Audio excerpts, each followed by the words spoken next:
Rise and shine and rev those engines. It's time for qualifying for the POC Red Cup. I'm Joe Peak, and with me in the booth is Joey Atterbury and Joe Wiederholtz. Joey, we saw some great racing yesterday, and I have a feeling that there's going to be drivers taking lessons into today.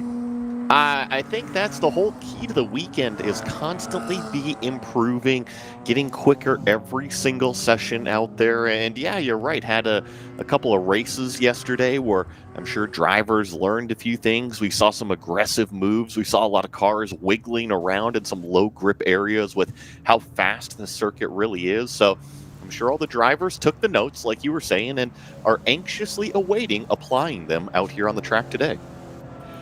Without a doubt, we did see some unfortunate situations. Bob Chang, one of those that is going to want to try and come back after he had a spin earlier on, but I think he can be a little bit excused. It's his first year racing, even though he has been time trialing with the POC for about 5 years. So he's still kind of cutting his teeth, and I'm sure this will be one valuable going forward for him. All kinds of drivers to go over that had some interesting days yesterday as well. And looking through the order, obviously, Steve Town looking very good out there and proving why he's been a multiple-time champion on the circuit. In fact, was champion from 2018 to 2020 in the GT4 class. So has had dominant seasons in the past. As you can see at the bottom of the screen, though, we are about a minute away from our qualifying kicking off here for that Red Cup group. That's going to be the quicker class with the GT1, GT2 cars, the 991.2 spec cars as well. And honestly, I think that was one of the ones that really gave me the most enjoyment watching Joe W. is those 991.2 cars. Yeah, I think we had a really good race yesterday. Hoping that we see as well today. I mean, it is so rare for us to have two just completely beautiful weather days here at Willow Springs with beautiful, super temperatures and lack of wind. So the drivers are really enjoying it. We still have a couple positions to be settled in the season championship in this red class, both in 991.2 and in the GT3 class. So I think we're going to have some excited folks getting ready for qualifying here. Yeah, Monsalve obviously kind of leading the way over there and showed why he is so quick yesterday. So racking up yet more great points, but we'll see whether or not he can follow that up today. He's a driver who's also got a number of championships, both in GT2. He's another one that's been obviously putting in a lot of fast times there because he did it 5 years in a row. And was also a GT1 champion as well back in 2023. He has since switched over to these 991.2s and has been yet again just kind of dominating out on the circuit. Has even, I guess, been winning popularity awards, I guess you could say, Joey, winning Driver of the Year 3 times. Oh, it's always good to be popular out there on the racetrack. Everybody looks at you and kind of looks at you for the advice and kind of how to drive out there on the racetrack. It looks like we might actually have our cars rolling out there onto the racetrack right now. Just one other name real fast, Joe Peak, that I was going to mention. Remember Garrett Wessling yesterday? He was in that battle for the top 3. Can't wait to see if he starts to improve because remember, this is only his first season of wheel-to-wheel racing. He is still perfecting that racecraft. Yeah, that's a very good point. And this is the end of that first season for some drivers, the rookie season, I guess you could call it. And we've got ourselves, I think, some great improvement we've been seeing over the course of it. And yeah, there are the cars now on the track and just starting to warm up the tires a little bit earlier in the morning this time, but not by much, just after 9:30 out here. And obviously getting the temperatures maybe up a bit now that the sun is getting a little bit higher in the sky, but still beautiful, beautiful clear skies out here as everybody gets ready to try to set some fast times here in Q. You see the cars a little bit slower. I'm going to call them a little bit more tentative here on this first outlap. Now, when they last hit the racetrack, it was about 65, 67 degrees ambient temperature, and it is still on the way up right now. It shows only about 50 degrees out there in Rosamond at Willow Springs. So Beautiful blue sky day. It will continue to increase in temperature, but you got to remember, in the mornings in the high desert, very crisp air, and also the pavement. The pavement has got to warm up. Thankfully, the sun is beating down on the racetrack, and so these cars should be making that temperature lap number 2, if not lap number 3.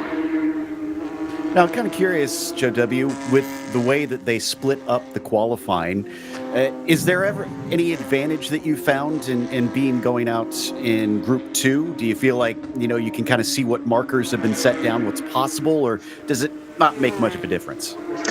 I think that you're trying to find a group where you can get clean track and you won't be held up by anyone.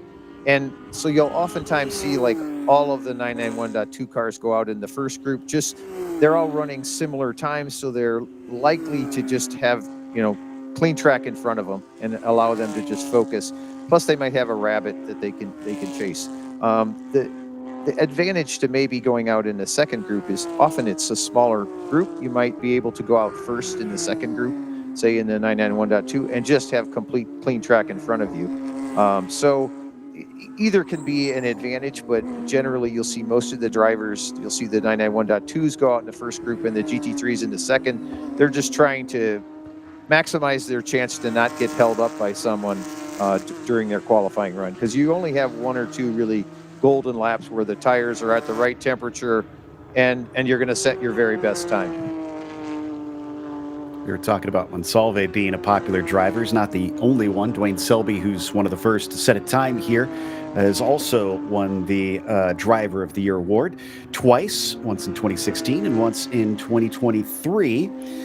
But he's also been a class champion in GT3 before switching over to these 991.2 spec class cars. And his race not just here with the POC, but the other Porsche Club, famous here in North America, the PCA, and also running with NASA as well. So a lot of club level racing for Dwayne Selby to get him some track time. But in the meantime, Bob Mueller is our quickest right now with a 120.3.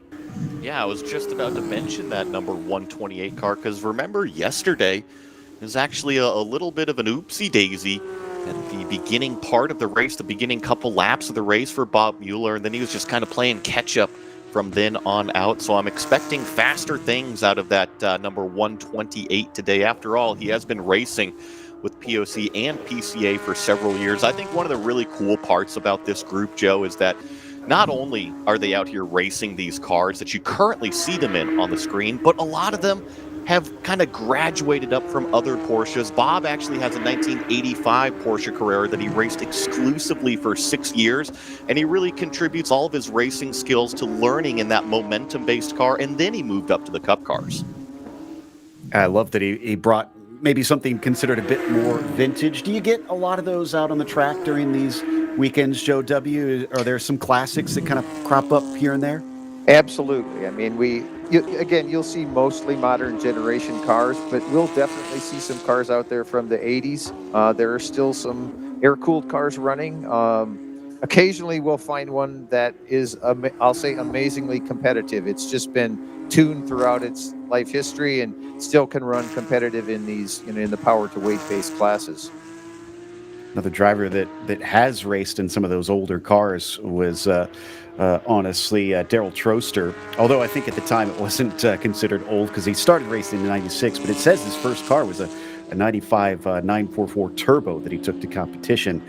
So obviously is used to racing some of the older machinery, but from 2020 on, he's been over in the GTA 2 class over here. So has switched around and has lots of experience, 20 years of racing, honestly, that Darrell has been out here on the circuits, and currently runs 9th of our first class here at 123.9. We're about 6 minutes in, it looks like, into this session, so about a third of the way through. Yeah, it is that 15-minute qualifying session, and if it's going to be similar to what we saw yesterday, I think we're going to have our front group of guys, call it Monsalve, Selby, Mueller, the number 16 car of Bernard out there. And they'll probably go and turn a few laps, make sure that they've got everything up to temperature on this cool morning, and then probably call it quits after that. Put down a good banker lap, because remember, these drivers are on that same set of tires that they're qualifying on and racing on. So all the drivers want to make sure that the good stuff is actually there for the race. Now, we get all kinds of achievements and claims of prowess out here with these different drivers. But Joe W., I might need your help on this one, because an interesting one for Paul Barnes, who's on the track, is it says he's going to be inducted into the California Home Building Foundation Hall of Fame. Now, is that you'll have to expand in what that involves? Well, Paul's been in the construction and development business for a long time. I think it's just a recognition award for kind of a lifetime achievement award for his contributions over time to all of the home building construction in California, which is a topic of some interest of late. Yeah, I can imagine. So my brother's a civil engineer, so he's often telling me about all the incredible regulations he has to be aware of when designing for that. So I'm sure there's all kinds of red tape to go through. But in the meantime, on the track itself, I do see that Monsalve is still our fastest. He's cut it down to a 1:19.4. It's about a half a second ahead of Dwayne Selby. Bob Mueller, who, as Joey mentioned, trying to make up for yesterday, does sit in third. And it is mostly the 991.2 cars out on track. We do have Jim Salzer, who's our quickest GT3, and Troster, who I just mentioned a bit ago, is our fastest GT2 currently. And, we haven't mentioned much about Eben there in that number 16 car. After all, he is two-time POC GT3 class champion in 2021 and 2022. I had kind of mentioned Garrett Wesseling earlier, but it was actually Eben and Garrett that were having that terrific scrap out on the racetrack yesterday. And right now on the timesheet, I only see maybe about a tenth of a second, maybe 15 hundredths of a second separating those two. It seems like it's going to be lining up again today. That's a good point. So looking forward to that being a close battle out there. Was kind of checking through who else is out on track. The 28 of Thomas Stone sitting in ninth. I like his background because he's also been graduating through, like Joey is mentioning, kind of climbing up to faster cars, because he used to be in the Boxster spec and now is up here in the Red Cup. But he also actually used to race in SRFs, which I've had the joy of getting to experience over in Sims before, and that does seem like a fun car. Well, let me tell you, the Spec Racer Ford guys in real life, a little bit more aggressive than the SRF guys in the Sim. And I'll tell you firsthand, driving those cars, it will certainly teach you something else. And I think it's kind of natural progression to up into the Porsches, because after all, the engine in those SRFs is not in the front. That's a good point, yeah.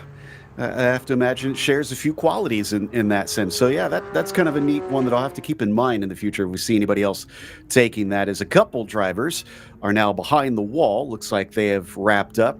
We were hearing yesterday how they do have to carry these tires on, so maybe just saving a little bit of that rubber here now that we're towards the end of the qualifying session and seeing fewer and fewer cars out on track trying to get that track time in. I think that's probably why you're seeing the times just a touch slower than yesterday, kind of two offsetting things. They have, they had fresh tires yesterday and they don't today, but temperatures are a little cooler than when we ran qualifying yesterday, and typically the cars respond well to the cooler, denser air. So with that 1:19.4, maybe we'll have to see whether or not that can be improved in the race itself, or the time's going to continue to tumble a little bit here.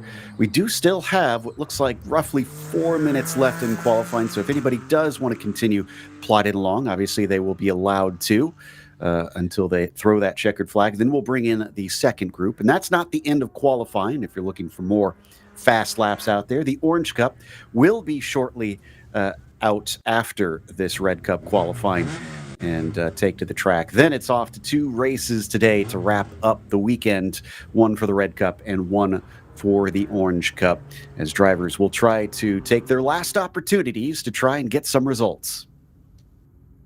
Getting some shots of the surrounding areas of the racetrack here, as we just have the single car out there on the racetrack still. I believe getting a few of our results from group number 1 here of this Orange Cup as this car continues around. I'm actually going to try to see which one this is out there on the racetrack as they cross start finish. I didn't see it pop up on timing and scoring, but does look to be a Cayman GT4 based car out there.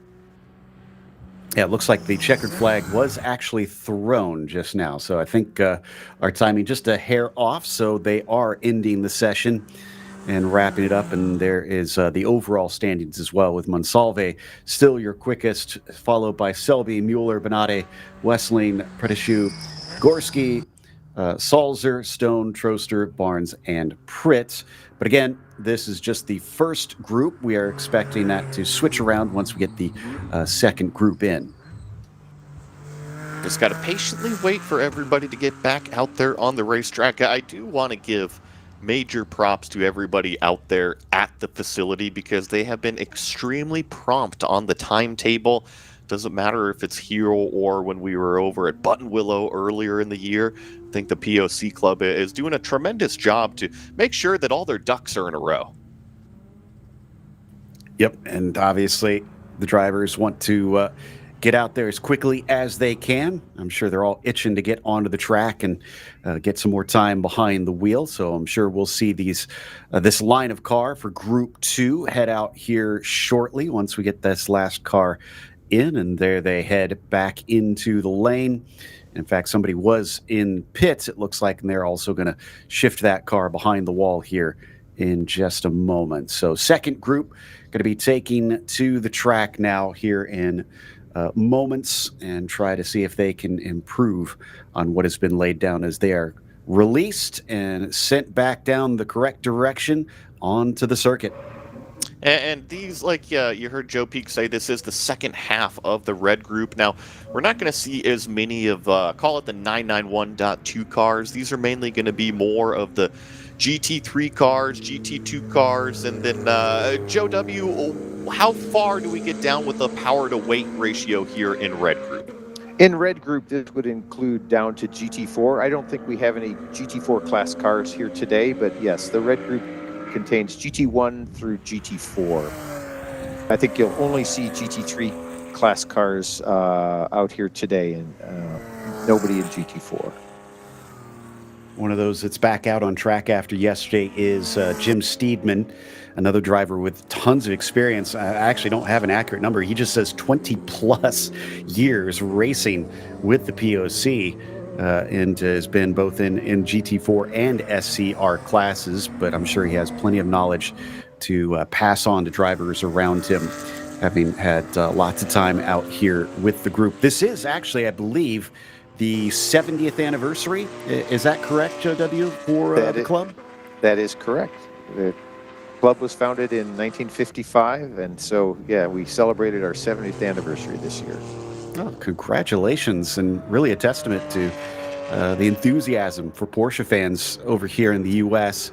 Obviously, a little bit more based over here in the West Coast, but has been healthy and alive for a long time, and with multiple different groups out here getting to race, each with very healthy fields in each race. You can say that I'd say it's got a bright future, and we're starting to see some times start to crop up as drivers cross on their first flyer, head around that Castrol corner. Whoa, and someone having a big moment, though, coming through that left-hander of turn 1, thankfully keeps it from spinning completely, but that lap is probably going to have to be abandoned. Correct. Don't want to continue on after you blew turn number 1. It's just going to kind of be a losing battle, and sometimes as a driver you have to reset your mind out there and say, hey, I realize that I screwed this one up. Let's go ahead and focus on the next one. But one of the cars that I noticed out there that was just in front of that incident was actually that blue car, that blue 70. That was Brett Gaviglio out there in his GT3 machine. And remember, he was so fast yesterday, claiming that class win. That's a good point. Yeah, he's going to try and use that to carry on the momentum and see if he can repeat that. He's been a season champion back in 2016 and has actually been running in the GT3 class now for about 3 years. So he's picked up a lot of knowledge himself in his time hopping over to that class. Was kind of taking a look at Paul Wren out on the circuit too.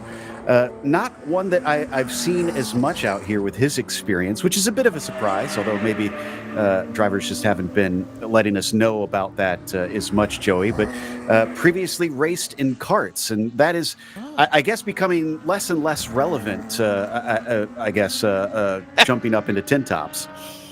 Yes, I think that... coming from the sim world, we especially get skewed that we kind of forget about go-karts. But you're right. I think that karting, it's still such a great initial form of racing to really learn that skill set. And trust me, you don't have to be 8 years old. You don't have to be 12 years old. You don't have to be 15 years old. You can be 35. You can be 50 years old. And as long as your body can handle hopping into a go-kart, trust me, it will teach you a ton of stuff. And then, yeah, the best part about going from a go-kart to a sedan or a tin top, like you were saying, everything is so much slower. Everything happens so fast in a kart that when you finally transition to a car, everything is so much slower and you actually have time to process what's going on. But what sort of things happens to the body when you're in a go-kart, Joey? I'm very curious about that. Oh, ribs. You need a good rib protector, especially when you got slow pokes in the way on the go-kart track like Joe Peak, just right in the middle. Yeah, I know. They can really cause you all sorts of problems. I would like to join in on that because I have also had a few rib incidents in go-karts, so it must be a very common experience. Well, and, not to get too off rambling here, but go-kart seats only come up about halfway up the rib cage. So when you're leaning, it's really leaning halfway up the rib cage, which isn't always pleasant when you get older. Makes sense to me. And now that we've got a few drivers in here, I do see that of our GT3s, Gaviglio's actually jumped all the way up to 7th overall. Great lap, is our quickest in that class right now, down to a 1:21.6. Let's see, where's the next one back? 22.6 for Salzer. So about a second behind over the next of the GT3s. Jim's still got time if he wants to try and improve it, but we'll see if he can catch up, because he's actually split right now between Greg Gorski in his 1:24.991 car. I saw Salzer hanging out right there in the top 3, top 4 of his class yesterday, doing a terrific job, and I think the cameras are on the 683 right now. I believe this might be Ryder Liu. He had a terrific race yesterday, was talking about it a little bit earlier, but he's also been racing with POC for 3 years, not only here in the GT3 class, but also in the BSR class, that Boxster Spec class. So lots of drivers that have graduated up from either karts, Boxster Spec cars, earlier air-cooled 911s up into Cup cars. Pretty cool to see the natural progression even in POC here. Haven't really talked a whole lot about Roland Schmidt, who was out there yesterday as well, currently sitting 15th overall. He's racing in GT2. He's had time in autocross and time trialing, and has finally got himself over to wheel-to-wheel racing now. Well, I shouldn't say finally. He's been racing for 30 years, but actually had the pleasure of getting to race at Auto Club Speedway before. Unfortunately, it has now gone to rest over on the West Coast. So glad he got to experience that. At least we still have Willow Springs alive and healthy out here. Roland going to try and see if he can get a little bit farther up in the GT2s. I think he sits in 3rd, as Troster is right now our quickest in that class. Yeah, another name that I was just kind of seeing down here through the GT3 order is actually the 706, Scott Matz, and I was looking him up. One thing that we always kind of take for granted with racing is how much time you actually spend away from your family, but it is not the case for Scott. He actually flies out from Pennsylvania to join his dad, Don Matz, who's been in the POC since 1998. So it really is a family sport that not only do you get to hang out as a father and son combo, but you also get to do something that you both love to do together, and that is racing cars on the track. But I know we also have Greg and Jane Scarcello, and I wasn't sure what the relation was there. Joe W., What's that pair? I think that's a husband-wife team.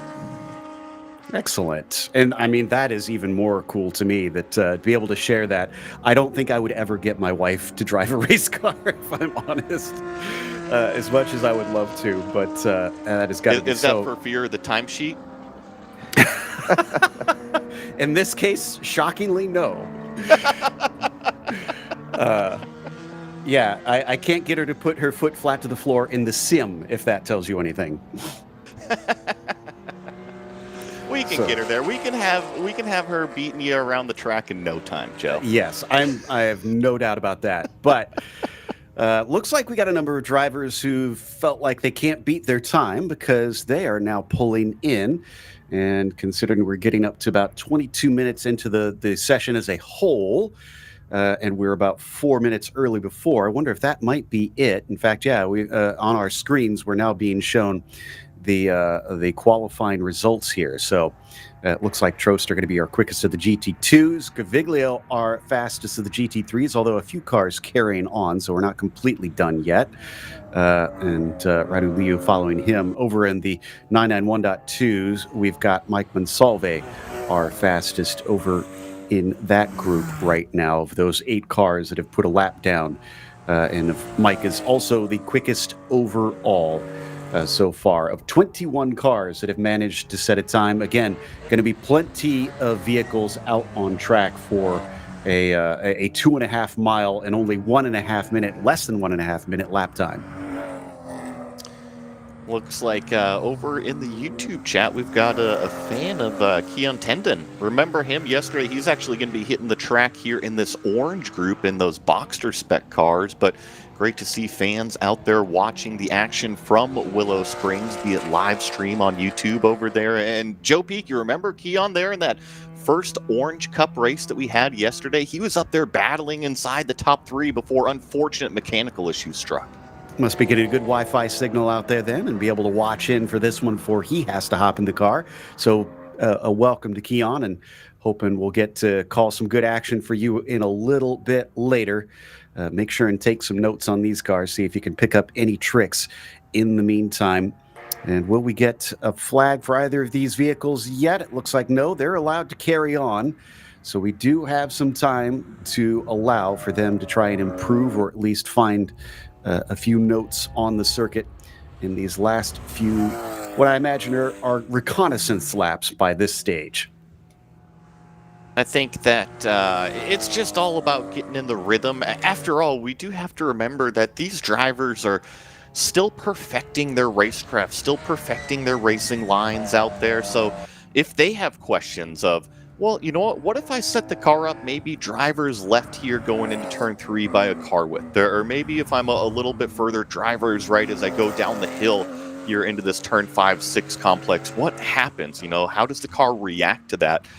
And there's no, I would say, bad side about going out there and testing it as long as you are in control of the car, and then bring it back down into pit lane. Use all of that knowledge for the racing situations that might present themselves later today. Just don't use the tires up too much, as we found out. So could play a factor for some of them, but hopefully they will be able to save as much as they can for the race itself, as it won't be too long. It will be a bit of a sprint, maximum of 25 minutes for both the red and the orange cup cars. So it's thankfully not too much of an endurance for these drivers. One of them now heading in, so I think we're left with just a single car out on track. I'm trying to see. Looked like Matt's may have just jumped up the order because our timing just moved him up a position. Scott Matz, you're talking about in the 706 is what you're saying. Yeah, and he was actually one of those drivers that I was just mentioning, just really having a good time at the racetrack with his dad out here. Actually, in the info that he provided us, there's actually a link to a video that I need to go out there and watch, because from what I understand, racing means a lot to both him and Don. Oh, that's fantastic. Yeah, it's such a great way to bond with family and friends out here at the racetrack, and a shared passion, a lot of shared knowledge as well, passed down from generation to generation, kind of help bringing them along. And I haven't quite made out if this is Matt's out there in the car that we still see on the circuit coming down into the sweeper. But we should be getting close to the end. That is Scott. Yeah, okay. That's Scott Matz, yes. Thank you, Joe. Yeah, I think the reason why I pointed it out is because it's a 996 Cup car from what I see. And Joe W., you'll have to correct me if I'm wrong here, but the Cup cars officially became in production in the 996 chassis. There was 993 race cars, but I think the Cup car was a 996. Yeah, I believe that's correct. It's the first time it was referred to in that way. I think it goes all the way back to the 964, like the RS America cars as well. Yes, I mean, it was, I don't have all the history on it in terms of, I know when they wanted to go to these single make series, they went to kind of, I'll say, sort of standardize on a car that would be supportive of that Porsche could sell and could have these single make. Typically, that's where you'll see these cars participate in a single make series, and it's been popular since. Seen some of the Orange Cup cars getting in there. That's the 591. That's David Gold. Now, this is very cool. He has also been an instructor for a long time, and his list of tracks that he's instructed at is pretty impressive. Road Atlanta, Barber, Atlanta Motorsports Park, Putnam Park, Nashville Super Speedway, and an interesting one, Talladega Grand Prix. So not one that I have heard much. You know where all those racetracks are, is it sounds like he is from the Southeast. I would take a guess at that. Have you had a chance getting any training from him, Joe W.? No, I have not. I have met him, and he's a very nice gentleman, but we did never discuss about all of his prior history. It was always about the current race situation. You'll have to pick his brain then a little bit, see what sort of things you can garner from him as we check out the 834 as well. And that is Alicia Ray. She's also an instructor, level 2 MSF. I'm not exactly sure what that entails, but has a lot of experience out there and has been in the Boxster spec class for about 3 years now here with the POC. So look out for her in the blue 834 car out there. There's the 727 as well. And that is Bob Chang, who I mentioned earlier, has thankfully gotten the dust off the car. Yes, gotten the dust off of the car. I'm sure he's still probably vacuuming out from inside the car. Unfortunately, you can never get the dust out of those things. But Orange Cup Group number 1 is now officially headed out from pre-grid out onto the racetrack. We do have 2 groups in this Orange Cup qualifying session. So this group will be taking up, call it the first 15 minutes. And then the second group will be taking up the next 15 minutes. And I do see some alternate manufacturers out there. Think I saw a round crest on a hood there, and then I believe one from a different continent as well. Yeah, we'll have to ask some questions about that, but I guess they'll let things slide this time by. Obviously, the Boxster spec is by far the most popular in this group, and honestly, all over North America, very popular racing category. Joe W., what is it about that car and that classification that draws so many drivers in? Oh, we may have had Joe step away for just a brief moment, so we'll let him take care of that. I'll pitch in, Joe Peak, because I think when it comes to spec racing, certain drivers are attracted to that because they realize, well, it's not going to be in the equipment, right? Everybody's in the same equipment. So I would say that it doesn't matter if you're talking about, let's say, a professional series like the MX-5 Cup, or if we're talking about Boxster spec racing over here. It's the same sort of idea that everybody has the same equipment, and it is up to the driver to perfect their racecraft out there and essentially be better than everybody else. That's one of the best parts about spec racing, is that you are comparing driver to driver versus equipment. And I'll say another thing that really helps with this is the it's a larger field, so you're more likely to have someone that you will race the entire race. Oftentimes in a smaller field, you might be halfway into the race and the driver in front of you is 6 seconds ahead and the driver behind you is 6 seconds behind. That's a lot less likely to happen in the Boxster spec.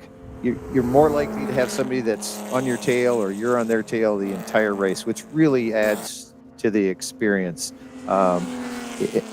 As well as it is an entry level, more entry level in terms of, say, comparing the running costs compared to, say, like a 991.2 spec.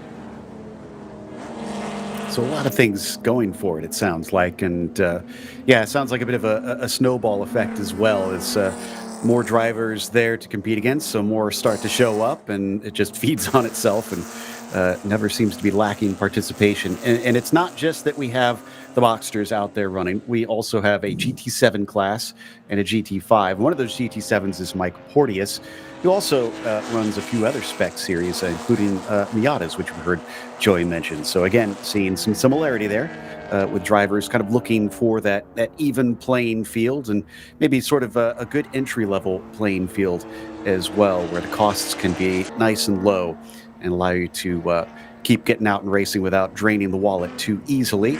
I think we're going to get some of our first times across, as this is amongst our few cars that have already started their flying lap, and Greg Scarcello puts down a 1:35.1 as he just crossed the line. And I think we're about to have a big group of times pop up onto the board. Karen Robinson, nice job from that white and purple 346, slots into second, the 1:35.625. Alicia Ray right now in third place in that turquoise number 834 that just exited turn number 1 here, being chased by that BMW E36 car, one of my favorite chassis cars. But, we won't talk about that. We'll keep talking about the Porsches out here that handle much, much better. Yeah, a little bit lower slung, it looks like, in comparison. And Karen Robinson there in the 346 still giving chase. It's about half a second difference up at the top of the field. A name I don't think we had in yesterday, Vian Nguyen, it looks like, in the 626, fourth fastest right now. And that's give you a little background on that, Vian. We had yesterday, when you'll notice when we're showing things, we have other sessions that aren't race sessions. Vian completed our racers clinic yesterday, and so he's been given the opportunity to go out and race with the race group today. Well, glad to have him get to join in. Hope he has some fun out there. And obviously looking pretty good right now, sitting in 5th overall of everybody on the track. And we're about 5 minutes into this session, it looks like, so we're well on our way. We're only waiting on a time from Neil Rouzier in the 38. Everybody else of the 11 that have gotten on track have managed to put one down. So we've been talking a lot about drivers' histories and how successful they are as instructors. Well, Joe Pica, I got one for you. He's currently 4th on the board in the number 591. David Gold actually first joined up with Porsche stuff in 1996. Raced his first race in 1998. Actually finished second in class in a 944 turbo. He is one of these guys from the Southeast as well. Rode Atlanta, Barber, Atlanta Motorsports Park, Nashville, like you were saying. Just so much experience out there. 10,000 track miles. Wow, a lot of track miles. I'd be curious to know how many laps that adds up to at all the various tracks as well, because that's got to be a lot. That's a lot more math at that point, Joe. Yeah, no, it's never a good idea to ask us to do that. I can attest to that. So we'll leave that to somebody else who has a little bit more knowledge and time. Looks like Chang, I think, getting out of the way of a couple of our drivers. Karen Robinson managing to sneak by, as Chang may be on a cool-down lap at this stage. And as well, our BMW kind of rocking up behind one of our nice Robin's Egg blue Porsches coming up into the sweeper. I also see that Steven Peterson just put down a nice lap time, a 1:34.152 in that Boxster spec class. Unfortunately, still chasing Greg Scarcello at this time with a 1:33.85, at least here in this first group of the Orange Cup qualifying here at Willow Springs. Does look like it's a nice day. We even got somebody running some laps out there as well around the edge of the track, I can see. So utilizing maybe the cooler morning air to enjoy some more physical exertion, as Scarcello still sits atop things, now only about 3/10 ahead of Steven Peterson, who has taken that second spot in this first group. It is all Boxster spec cars from first down to sixth, with Nguyen being our highest non-Boxster up in the modified 3, sitting in seventh. Porteous and his GT7 leading the 2 cars in that class, and then Rousier is the only other class that we've got out there, the lone car in the GT5s in this first group. Pretty amazing what the high desert can do. When we just started these Red Cup qualifying sessions, I had noticed that the ambient air temp had just clicked over 50, and here in 30 minutes, it's already 55 degrees. Going to be showing almost 70 out there in Rosamond, California. So the weather finally turning into almost t-shirt weather, Joe W. Is it finally take off the hoodie and sweatshirt out there? It's getting there. I think we kidded one of the prior events that, pretty soon you'll start seeing the signature attire for Southern California, which is a jacket and shorts. So yes. Yep. I think we're just about there. Yeah, I mean, 70 in California terms, I'm sure, is absolutely freezing for some folks. But I can just see the lifeguard out there at the Southern California racetrack with the zinc sunscreen nose, making sure everybody's ready to go. It is a really just spectacular day today. It is very rare for us to have 2 days in a row like this with temperatures are great, the beautiful sky, and the moderate winds, I'll say. I mean, in this case, it's still just still, which it's 1 day in 100 that we get like this out at this track. So everybody is really appreciating it. Racing God smiling upon the POC for this weekend. So definitely happy for you guys, because that snow that I mentioned for me in Ohio yesterday, we're at about 6 inches right now. So we are getting a good chunk of cold, wet stuff, unfortunately, dumped on us out here. But I'll enjoy the good weather by proxy as we're closing in, I think, on the last moments of this qualifying. Still nobody able to catch Scarcello. I will say, though, Joey, Peterson has cut it down to 0.04 of a second. That's going to bode well for the battle in the race itself between those two. Nearly an identical time, right? 0.04 of a second around Willow Springs is going to come out to maybe a foot difference between the cars. So pretty impressive between those two cars and how close they are. And just to kind of give an update on everybody else, Mike Porteous is still leading that GT7 class. Another name, a car I saw out there earlier, and I saw him on pre-grid, was actually Randy Burgum in that 713 944 based car. I'm not sure if he's still actually turning laps out there. I show him on lap number 5, currently sitting in second in that GT7 class. But always great to see some other cars other than the Boxster spec cars, other than the 991, 996, 997 chassis cars. We can't forget about those 944s either. Yeah, lots of favorites that the drivers are able to hop into out here and go and be competitive. I think another reason why you see these Porsche clubs thrive so well is that there's so many choices to choose from over the years that Porsche has up for offer, and drivers making good use of them. I believe this is Alicia Ray, correct me if I'm wrong, Joe W., that we're seeing. That's correct. In the blue car, yeah. So she sits in 6th currently, and another driver that, as I mentioned earlier, is an instructor out here, and has taken, I believe, second place in the Boxster spec class back in 2021. We'll see if she can match that or maybe go one better. That BMW was able to wiggle its way around that turquoise Boxster there, and Let's see if Alicia brings it through turn number 9 here and completes this lap, or if she's going to bring it into pit road. I feel like we're kind of at that stage in qualifying, and yeah, there she goes, hooking that left onto pit lane out there, and that would certainly explain why she let the BMW by as well. So I think we're going to kind of be seeing these cars dwindle back down into pit lane, kind of call it for their first group of Orange Cup qualifying, and we'll have this second group as we see some shots from pre-grid of the drivers. ANSI ready to go. Exactly. Yep. We got the checkered flag being waved, so that's it for the first group. Pretty much everybody done with that one. And yeah, there is all of our various drivers just kind of lining up and getting ready to go. There you see the 152 in the blue and yellow. That's Vivek Kazari.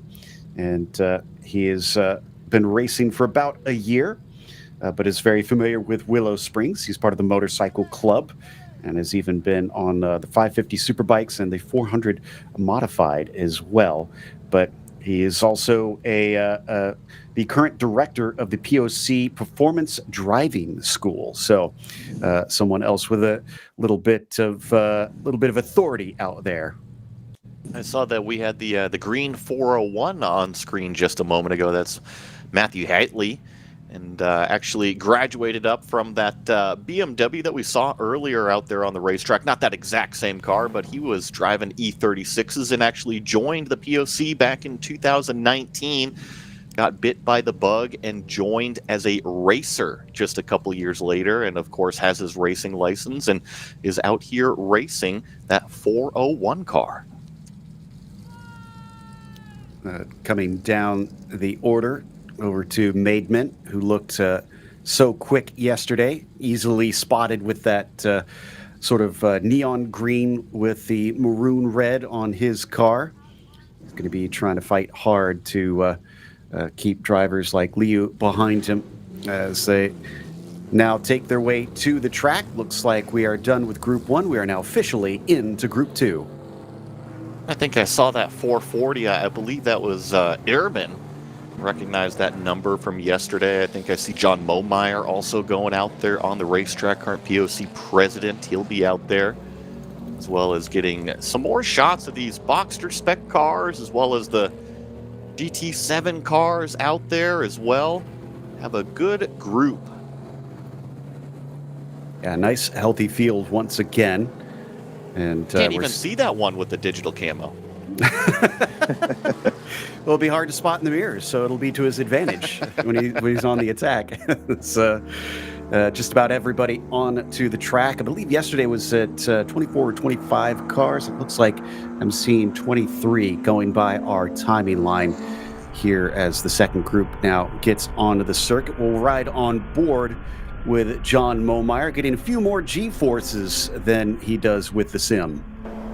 And Joe W., I got to ask you, because you see these cars in the paddock in person, there's always some really cool liveries, but is there any livery that's actually brighter than Momeyer's scheme? No. John picked that up. I'm trying to remember. Porsche painted a car that color scheme several years ago, and John really liked it, and he picked up on it. So I think it's a wonderful. As a race driver myself, there is nothing better than a distinctive livery where when you're in the car, you know who's in that other car. I don't have anything against somebody's out there in a gray car, but when there are 4 gray cars, then you don't know who you're racing. But you know when you're racing John. Exactly. The only thing that surprises me, though, Joe W., is on the sim, at least, he always has the Sun Devils, the Arizona State logo. Yeah. So I'm curious why he isn't sporting that on the real car. Well, that's a good question. His prior car, John had a car prior to this, and it was the Sun Devils. It was it was Sparky because of the lightning bolt things. And it was a kind of a copper gold kind of a colored car. But yeah, he moved on to this. I didn't ask him why. I don't think he's lost his school allegiance though. I would doubt it. But maybe we'll see it crop up on this car at some point then, now that we've brought it up on air. And I think we're starting the flying laps now. Are you saying because we talked about it, now he has to give us an answer? Oh, we kind of called him out now, yeah. Okay, so. yeah. Yes. No, I'm with you. That's fair game. Maybe we can start to play that game a little bit more with some of the drivers out here. But no, just getting, call it their first timed laps going around right now. Of course, he had that warm-up lap, that out lap where everybody actually goes out there, tries to get the tires up to temperature, build those pressures, and then once they cross start-finish for the first time, which they did, they'll go ahead and start that first-time lap. Greg Scarcello still on the top of the board, so nobody has officially put down their lap time, but I have a feeling here in the next 30 seconds, we're going to see some of those times trickle in. Oh, there you go. Nigel Maidman straight to the top, 30.6. Yeah, just as we finished mentioning it, as I was talking about the speed of the 705, he is, let's see, about 3 seconds quicker than Scarcello. And that's within that Boxster spec class. So, wow, really putting down some hot times, this Nigel, at this stage. But he is being followed by Jack Ehrman in that 440 that you mentioned earlier. He is not in the Boxster spec class, but he is our second quickest, as Kovac is the next one down in those Boxsters, sitting third overall. And Jack is driving, an air-cooled car. He's in this Spec Carrera Racing. It's one of our older categories. And so that's, you mentioned about do we see some of the more classic cars out there? There goes Jack through the screen right now. He's driving the late 80s air-cooled car. I know really those. Cool to see all of the different generations out here. And just as an automotive enthusiast, I was born in the mid 80s, and the protruding headlight Porsches went away pretty quickly after I was born. So there's something about these protruding headlight Porsches, call them 964s and earliers, that really kind of call to me that is what an original Porsche is. And then you've got all your modern water-cooled stuff after you went away from those air-cooled engines.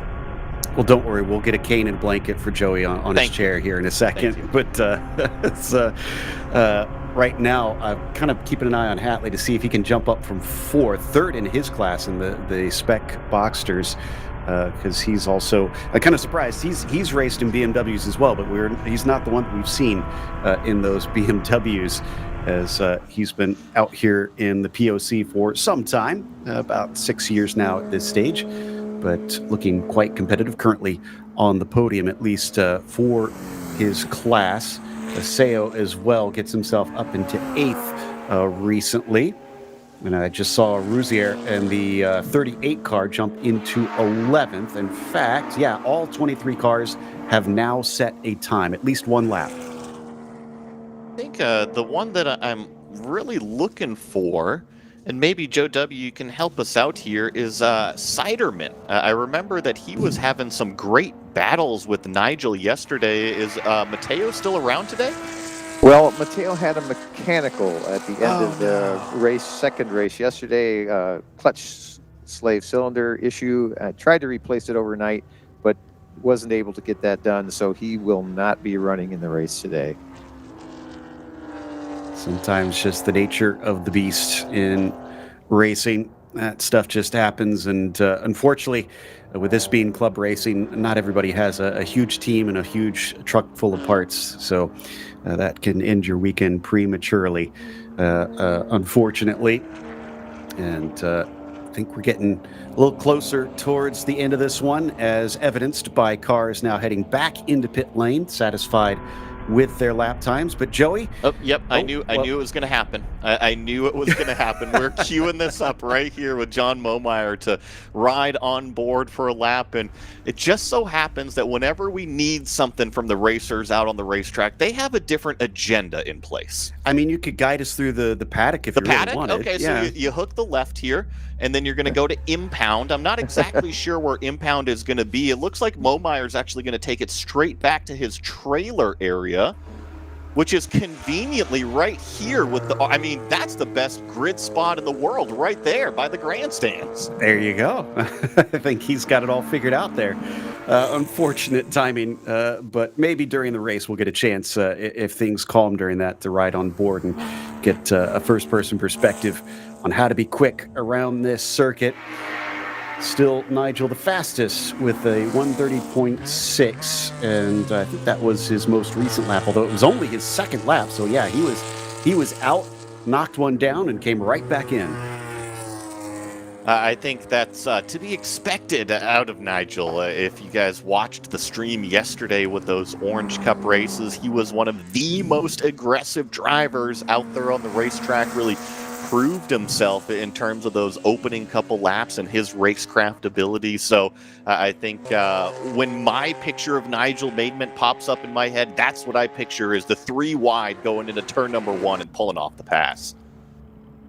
Exactly. I mean, not afraid to get his wheels off of the dirt too, yeah. Right? That's what I started thinking of too. Is just unfortunately it didn't keep him ahead. He lost that position in the end, but yeah, he as soon as there was an opportunity, he pounced on it and did not leave that one laying on the table, if you will. As another car is going to exit back into pit lane. I think that was Ruzio that we just saw crossing the line in his GT5 machine, and Hazari just behind him. Not able to improve on that lap, unfortunately. The 152 stays in 10th. Greg Scarcello, who at one time was our fastest. Oh, got a replay here, Joe.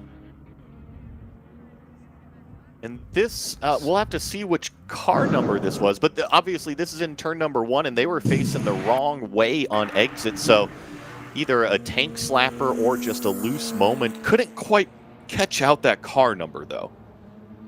I'm looking, and it was either Peterson or Rolf here. Could be Marr, though. I was just checking how many black cars we have, and we only have 3. So that narrows it down, but we'll solve that a little bit later. It was a Boxster. I think. But yeah, no, turn number 1 is so fast. So we've seen a couple spins throughout the weekend. I believe our first was Bob Mueller, and that was at the very, very top of what was turn number 3 at this racetrack, or turn number 2, I guess I should say. And then we also had Bob Chang spin yesterday here at this section of the racetrack, turn number 8. So those are, in my opinion, 2 of the fastest corners that we've got here at Willow Springs. And then when you talk about another fast corner, yeah, it's turn number 1 up next, because you have this slight uphill, which provides extra grip to the front end. And then you've got this slight banking at apex too, so you can really charge your way in there, but you got to remember it kind of flattens out at exit, and it can kind of catch some drivers out. We've seen that do that to a number of drivers so far this weekend. It's not the first that has gone wide through there and either spun or at least had a serious moment trying to collect the car. But understandable, since you're trying to push at the start of the lap. Unfortunately, that kind of throws away the lap right at the very beginning. You got to come all the way back around to try and wrap it up, which I believe we're going to be doing soon. My timer is showing about 25 minutes into this session. I know we were slightly off before, so we'll wait and see when that checkered flag starts to come out once again. It is still Nigel up at the top, but now he is a full half second and some change, 0.6 of a second really, ahead of Jack Ehrman in that 440 SCR class machine. So it is a pretty wide gap between the pair of them. And the next car down, it looks like he's got a full 1.5 seconds to Kovac in third in the Boxster spec.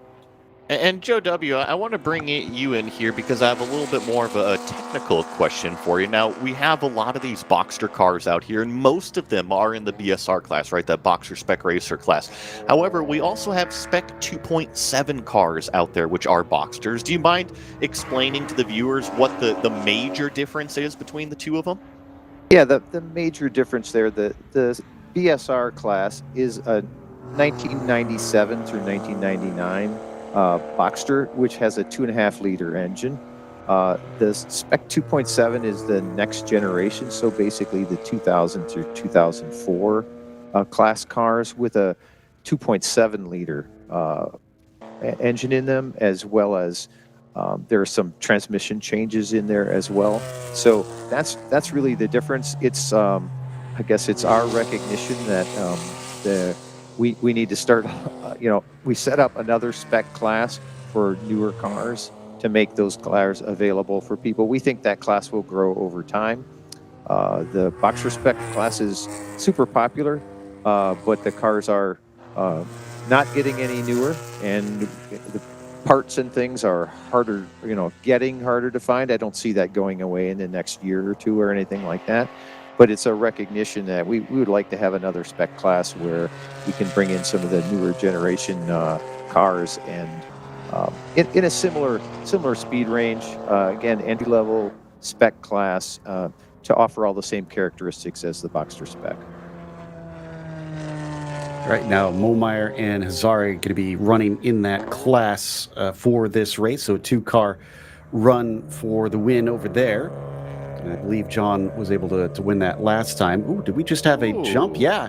Keon Tandon, who we were just having a chat with in the YouTube discussions, has jumped up into 3rd overall. Yeah, he just went out. He was very late joining the session. I assume they were working through some kind of a car issue. So I was wondering whether he would even get a lap in the session, but he got to turn a time lap, which is great.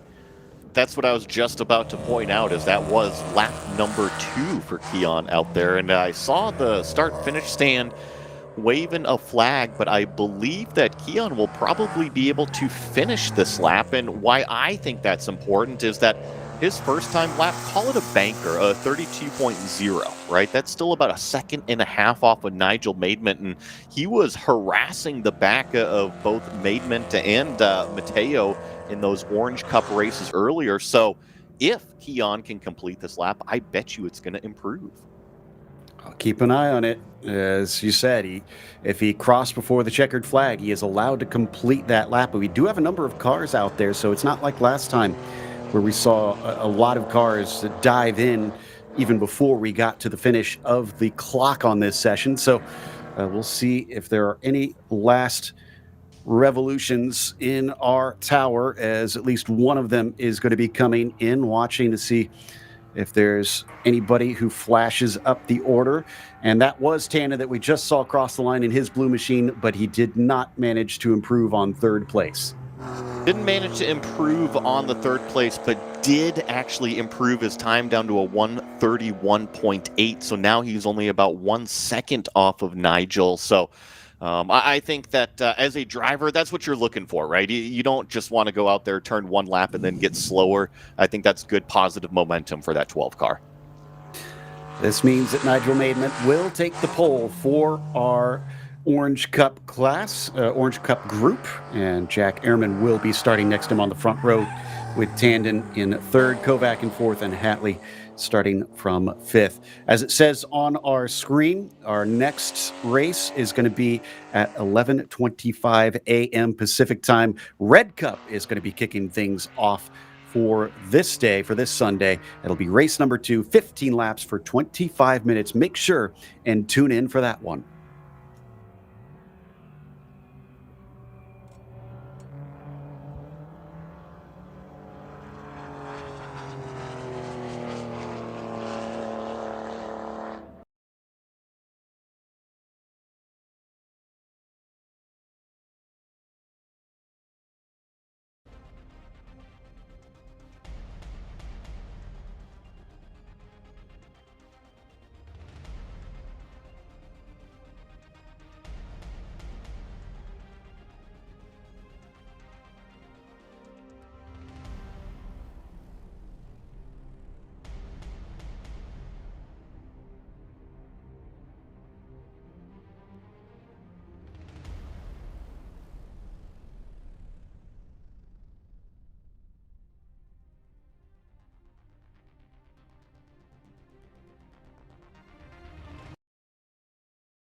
First race of the day, but last race of the season. It's time for the POC Red Cup Race 2.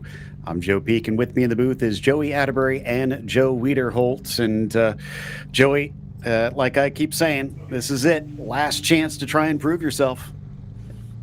2025 is coming to a close in only, another few weeks here. And you're right, this is the last opportunity for these racers to go out and possibly claim that last checkered flag of 2025. Seeing a lot of these cars start to line up here on pre-grid. Saw the 52, that was Dwayne Selby in that red and black machine. Also see the 722 out here. Of course, that is Garrett Wessling in that 99.1, or I should say 991.2 spec. Yeah, exactly. This is his first full season of wheel-to-wheel racing. And, of course, he did a little bit in September 2024, so we could call this a year and a half's worth of experience for him. He has been time trialing for quite a while, but I'd say that he's proved himself pretty well as he's been showing some great pace in today's or this weekend's events, of course. But as we take a look at the rest of the grid, we cannot forget about that 128 and Bob Mueller with some mistakes to make up for from the last race. No doubt is going to be hungry. He's going to be eager.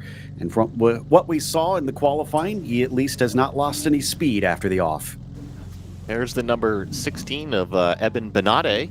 Remember, he has really kind of been hanging out, flirting with that top three of those 991.2 cars all weekend long. Maybe Eben can break through and have a wonderful end to 2025 as well. Of course, we got the red 28 as well. That's Thomas Stone. GT4 class race wins, including last month at Button Willow, but has jumped up from the Boxster spec to hop into these little bit faster cars, as well as being a former SRF racer. As we take a look at the rest of the field here, kind of trundling down the circuit, and you can see everybody is eager and not wasting any time. We saw the 31 of Roland Schmidt out there, who started with autocross as well. It's been a bit of a common theme, either autocross or time trials. A lot of drivers kind of started in on and eventually worked their way into proper racing. I think I saw Greg Gorski in that black and red 24 a little bit earlier. There's that blue machine of Brett Gaviglio, as well as the green and white GT3 car of Ryder Liu. They've really been duking it out all weekend long. Can't wait to see what they come up with here in this final red group race of the weekend. Get a few more shots of some 996 cars, some GT4 Club Sport cars out here, and even some old school slant nose model Carreras. Yeah, I do like that, that you get that variety kind of involved in all of this.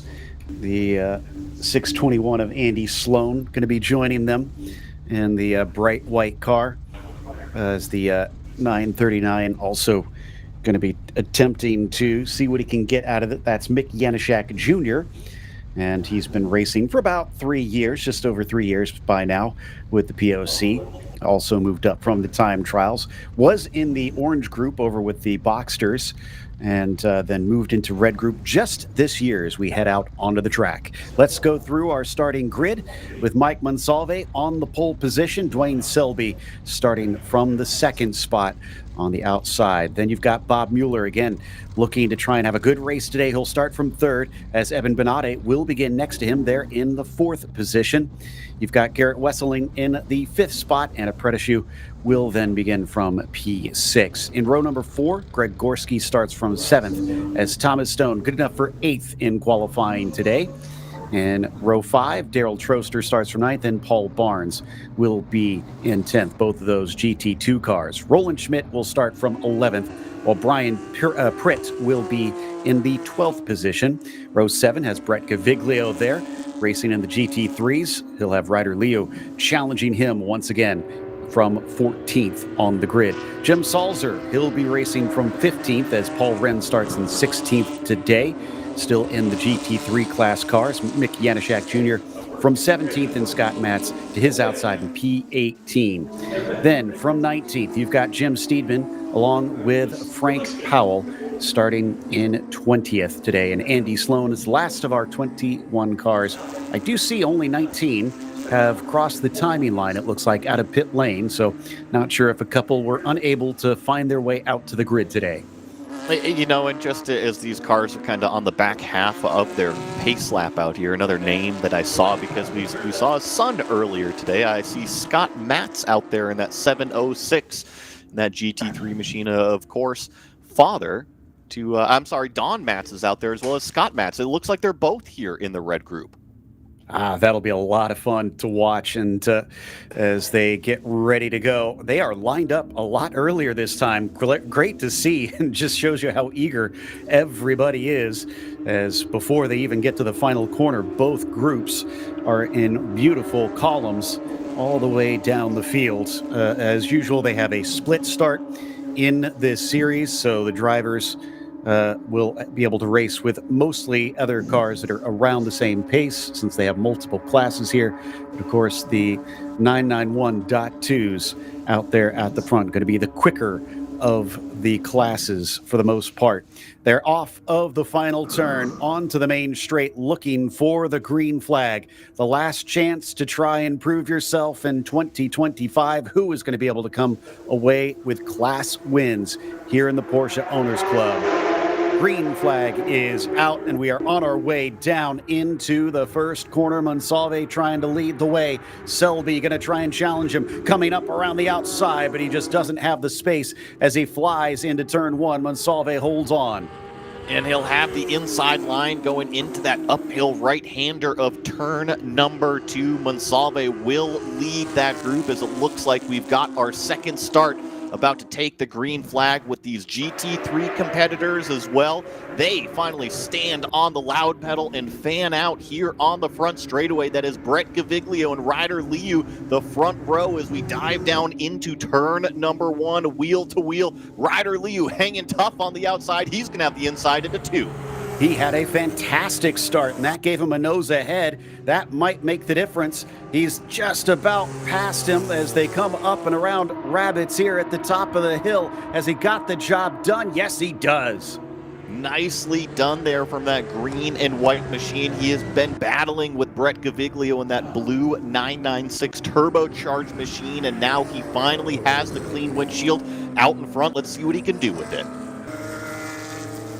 Across the top, over turn 4, and back down the hill we go. You can see already the 991 cars are completing their first lap. They have so much speed, and they took off quite a ways earlier. Now being led by Monsalve, Selby, and behind Mueller, unable to challenge that 52 for third, though he was close and early in the first lap. Certainly seems like it is. We get our timing and scoring popped up on the left side here as this group of 991.2 Cup cars screams their way up the hill of Willow Springs. Turn number 2 is so long, you finally reach the top of it here as kind of the race car reaches the crest on the track, and then trust me, it does not finish with the uphill, heavy uphill into this 3 and 4 section. Looks like Gaviglio may have got, Leo is still in first in the GT3s, being scored ahead of the number 100, though. I'm not sure why. Maybe that was just a small glitch on our end, but if they are separated, that's bad news for Brett after losing the lead from the pole. And it looks like, I think, from what we saw on that camera angle, they are still nose to tail. Yes, indeed. So the blue car that you see, that is Brett Gaviglio. The green and yellow is Ryder Liu. Cars, kind of two separate packs still. I do expect that these 991.2 Cup cars to reach the back end of, call it the GT3 class here a little bit later on in this race. Got to remember, 15 laps is what is scheduled here. And of course, that front group just starting lap number 3. Kind of curious, Joe W., do you see Gaviglio, being able to keep up and try to challenge, or do you think this is really decisive for Ryder that he made that pass so early? Of course, if I knew it would be easy, but I'm going to say it's decisive. I think he has good pace. I think he's going to show it today. Second race of the weekend, tires are going to be a little different than the first race. I think Ryder had really good pace by the end of race 1. I think he's just going to show it here in race 2. Does look like he's pulling a little bit of distance, almost a second between them across the line before in behind them. I think we have a little bit of a fight in the GT2s there. Some of the cars getting awful close to one another in the mid-pack of this second group of classes as we come up and around Rabbit's Ear once again. There you can see the top two getting ever farther apart. It's not looking good for the 70. No, not necessarily looking good for the 70. However, we are not even a third of the way into this thing. But if we do go back on yesterday, right, Ryder Liu was just all over the back of that blue machine of Gaviglio. So maybe now that he is in some clean air, we're finally getting to see the pace out of that green number 683 machine, really putting some of that new racing knowledge to test, as it looks like this battle for what is third place in class. I believe that's Garrett Wessling just barely hanging on as well. Well, that would be Jim Selzer and Paul Wren. Yeah, those two fighting in 13th and 14th overall at the moment, separated by not much between them. And I believe, that is for third and fourth in the GT3s. It looks like, ahead of them, I am seeing what seems to be some close battles in the GT2s as well. So keep an eye on those cars, as there have been some tight tussles early in the stages. I am keeping a close eye on those GT3 cars, because the third position in GT3 for the season is still up for grabs, and it's between Paul Wren and Jim Salzer, although Paul would have to beat him by quite a few points this race to take third place for the season. And unfortunately, he's one behind for the time being there, Joey. And Joe Peak, I'm not sure if you saw that. I think it might have been Frank Powell in that blue 952 in turn number 1. I don't think you can flirt with the track limit on exit much more than he was. I mean, he was teetering on the edge, but kept it on the pavement. Yeah, track limits kind of naturally guarded around here, I guess you could say, by all that grass and gravel. Do not want to go beyond what the racetrack is supposed to be around here. Still down into this long sweeper, watching Wren and Salzer continue to be glued at the hip for that GT3 spot. So it seems like we are in for a fun final race. And we're already into lap 4 for those cars, soon to be lap 5 for our 991.2s. And the landscape is a little bit different than what we had yesterday, because remember, this third car line, that gold and white car, had a little bit of an oopsie daisy up at turn number 2. So great to see Bob Mueller turning consistent laps out there, and he's actually starting to put the pressure heavily on Dwayne Selby. Then we got this little bit of a gap back here, back to this next 3-pack of cars, and of course that is Benade, Anna Preshu, and Greg Gorski, that 3-pack. Yeah, they seem to be kind of squabbling for the positions outside the podium for the Spec 991s. But I'm sure that's just as important for points between them. This is getting a little close if you're Dwayne Selby. Bob Mueller, like you said, having a much better day today so far, and continuing to just hunt behind that 52 machine and make sure that he can't put a foot wrong. If there is an off track somewhere, no doubt Bob will be pouncing. Just watching these cars come up the hill here. Oh, a little bit of a wiggle out of that green machine of Monsalve, but didn't really seem to affect the racing line at all. It just kind of shows you how much these drivers are really starting to push the limits out here. We had kind of covered, this is the last race of 2025, so you don't want to leave anything out on the table. Without a doubt, and I think there's a few drivers that are really taking that to heart. Somebody went wide there coming down through turn 5. Might be a little bit out of sorts on the plunge down over the ridge towards the sweeper, but no change of position between them, at least for now. Again, this is such an important corner, Joey, though. Coming off of that late apex, everybody's going to be trying to launch down the main straight. you always want to get to the gas as soon as possible to launch yourself, like you said, down this front straightaway here. And I actually think that this 3-pack, I think I misspoke earlier. I think it's Daryl Troster, Thomas Stone, and Paul Barnes on the front straightaway here as we're watching this battle for second between Dwayne Selby and Bob Mueller. They're really starting to go at it. And there's that battle that I was just talking about. It's kind of 3-pack almost developing into a 4-car battle now. Yeah, I think you're right. So this is for 7th currently with Troster. And as they work their way up the hill, again, it's something of a train starting to form, kind of to be expected around a track like this. If somebody gets track position, Joe W., I can imagine if they're a good defender, they've got a much easier job.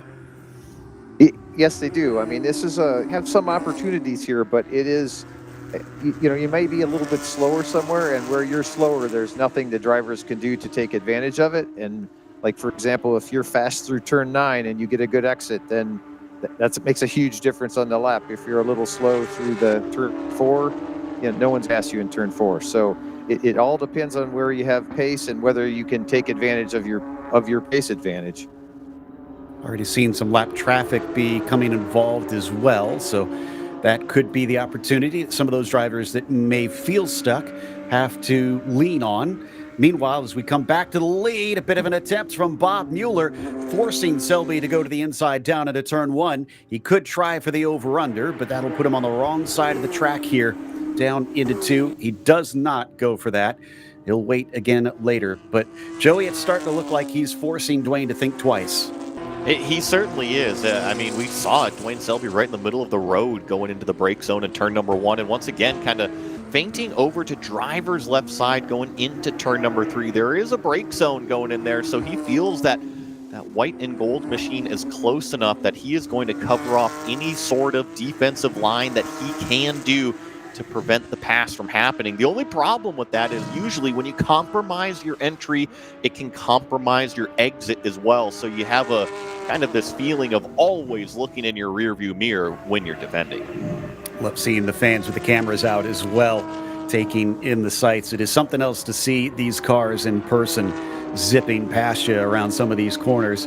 So last time it came down into turn 1. Let's see what Bob does out of the final exit this time, and if he can try and make an attempt as that battle behind them that we were watching certainly looking hot. And someone has gone off in turn 1. Not sure who it is yet. I'm thinking it's Scott Matz, but I didn't get a good view. We'll double check on that. This is the replay that we're seeing. So just way too fast into turn number 1.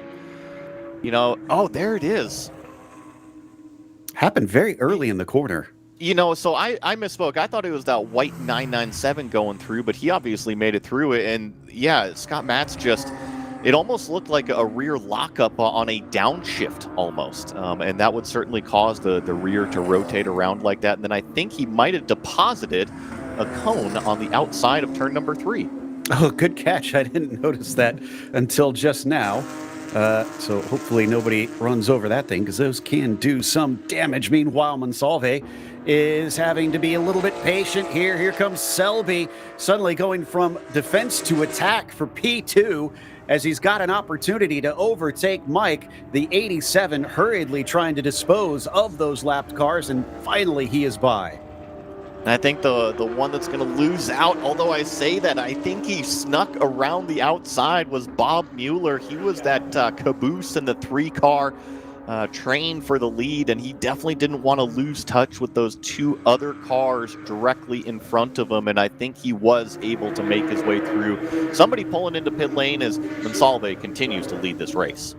Wonder if that's the car that we saw go off. Good catch. Yeah, could be just trying to double check the car, make sure that there is no damage. Things still a little bit nervous for Monsalve as he has to go defensive coming up into turn 2. Selby's got to watch out here, though, Joe W. I have a feeling that Bob is going to try and take any failed attempts to his advantage. I'll say, it looks like Bob has a little bit better pace. It's just a question of whether he can find a way to take advantage of it. If Dwayne can make a little error, he is there ready to take advantage of it. It was so difficult to be the car stuck in between, because you're both trying to keep the car behind you from doing anything to get by you while at the same time utilizing opportunities in front. They are nose to tail coming up over Monroe Ridge. There is absolutely nothing between them, Joey. I think the one difference, though, is that the previous lap, it was Selby attacking Monsalve, that green car out front, but this time Bob Mueller is right there. He's that third car in the fight for the lead as we get these shots down the back straightaway. That's still the battle between Troster, Barnes, and Stone. That one still rages on, but here we are on the front straightaway. Oh, and we've got a little bit of a yellow flag here in the turn one area, so that's going to dissuade anybody from making moves here this lap, and you got to be careful. Keep it on one side of the racetrack. Here comes the leaders. Off the pace, thankfully. That's going to make it a little easier for them to all three get by. But yeah, nervous moments coming out of that corner. Thankfully, everybody respecting those yellow flags. Second time we've had a car on the inside of that corner, which is, again, just a little bit unusual. But we'll try and track that one down. I can't confirm it. It looks like it was Scott Matz that visited pit lane, so I suspect that was the car that we saw go off there before. And I can only think that it's rear lockup from downshifts. We haven't seen anything into turn number one all weekend long. We've seen the incidents of drivers running out a little bit wide, taking advantage of the track limits on exit. But the entry kind of throws me, and the only thing that explains it is a rear lockup, and my brain goes to a downshift. Well, look at the change up at the front, though. Selby, who we thought may be under threat from Mueller, has switched it up. Now he's on the back of Monsalve, and Mueller seems to have dropped off slightly. So will this allow Dwayne to get another go at things? He doesn't have, I think, the lap traffic to help him like we saw before. Even still, it's been quite a shift back and forth between this top group. It's sometimes one driver is strong, at other times they're not. And Selby looks very strong through turn number one, but crucially, Monsalve was on the right side of the road, so Selby can't do anything about it. He's just trying to get a little bit of clean air to the front end of that car, keep the grip in it, prevent it from understeering. They are going to have to deal with a slower classed car here in this 3-4-5 complex, but look at that. Driver was heads up, got out of the way of our lead group, and avoided that cone on the outside of the track. Just barely avoided the cone. Barely. It was awful close. And Joe W., you keep mentioning the tires this weekend, the drivers having to be cognizant of that. Is this some of that maybe coming back to haunt a couple of them?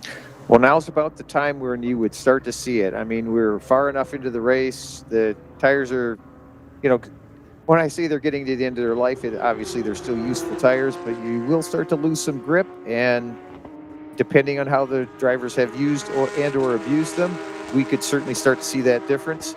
Plus, just the tires heat during the race, and the different drivers will treat that differently. So again, they may be losing a little grip if they've overheated the rears or something like that. Gap between the top three was only 1.1 seconds across the line that time, and we are on lap 13 already. It's coming down to it. Are we going to see a move of desperation at the very end of this race? Can Dwayne Selby dethrone Monsalve, or can Mueller redeem himself, maybe get them both and come away with a victory? I liked your point about the tire wear, Joe Peak, because they are on the end of the weekend, right? They've already done 2 qualifying sessions. They've already done a race. We'll essentially call it 2 races, right? Because we're almost done with this one. Who took care of their tires early on? Because that's usually when it pays dividends at the end, is that you take care of it early on in the weekend, maybe don't abuse it in those qualifying sessions, and it'll last there for you the entire weekend. But we're about to see who has done that, or who is going to have a tire that maybe falls off just a touch more than their competitors. Going to be 2 to go at the line this time, and opportunities are starting to run dry. By the way, we haven't touched on it in a while, but I do want to mention that Ryder Liu is still in the lead in GT3s, and it's by a big margin. Gaviglio's dropped off by 8.5 seconds now. So that first pass wound up being absolutely crucial for the 683. Our lead group clicks off onto lap number 14 here. So 2 laps remaining at Willow Springs. You see Dwayne Selby. He was kind of popping out drivers left, popping out drivers right, just trying to present the car in the mirror, try to distract Monsalve, try to take his eyes off of the apex, try to take his eyes off of any brake marker out there, because if you can force somebody into a mistake, it might open the door. Or I just saw a little bit of traffic flash by us coming up the hill. Oh, Bob again trying to look underneath through turn 4. Not usually a place that you can try to make a pass, but they're as close as ever. They'll get the white flag next time by. I have a feeling that they're going to catch these lapped cars and things are about to erupt.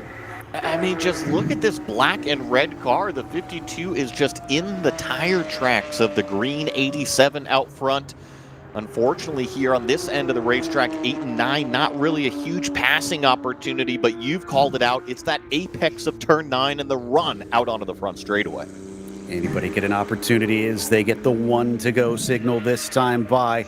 Turn 1, honestly, one of the best places to try and make that pass. They're getting ever closer to those lapped cars. Now they go around the outside of the first of those 2, and now they have spread just a bit compared to earlier last lap.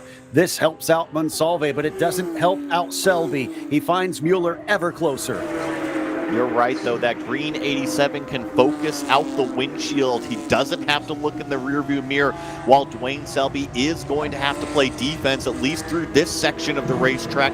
This is a brake zone going up into turn number 3, and we've seen how aggressive Bob Mueller has been at the top of this hill here. Let's see if he tries to tuck it down to the inside and get a run on Dwayne Selby. Looking for them to return to screen here out of 4, and nope, he stays glued behind him. Could he be setting him up for the run into the final couple corners, or is it coming out of the final corner? While ahead of them, Monsalve still has a handy couple of tenths ahead of both of them. I think he is no longer concerned. He is looking just about home free to the finish to make it a back-to-back for this weekend as they enter the last apex of the year and towards the line.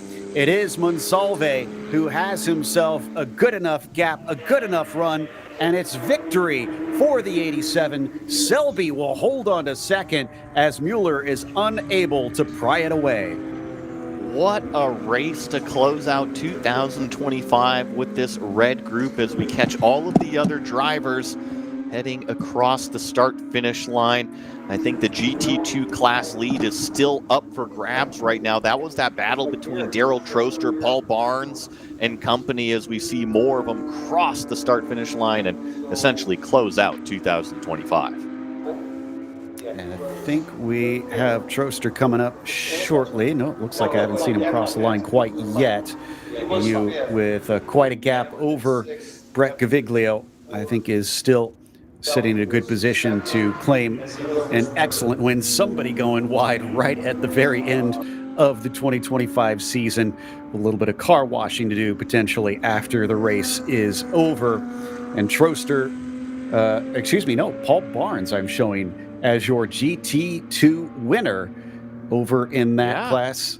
So awesome job there right at the very end. Ryder Liu will come home with the win in GT3.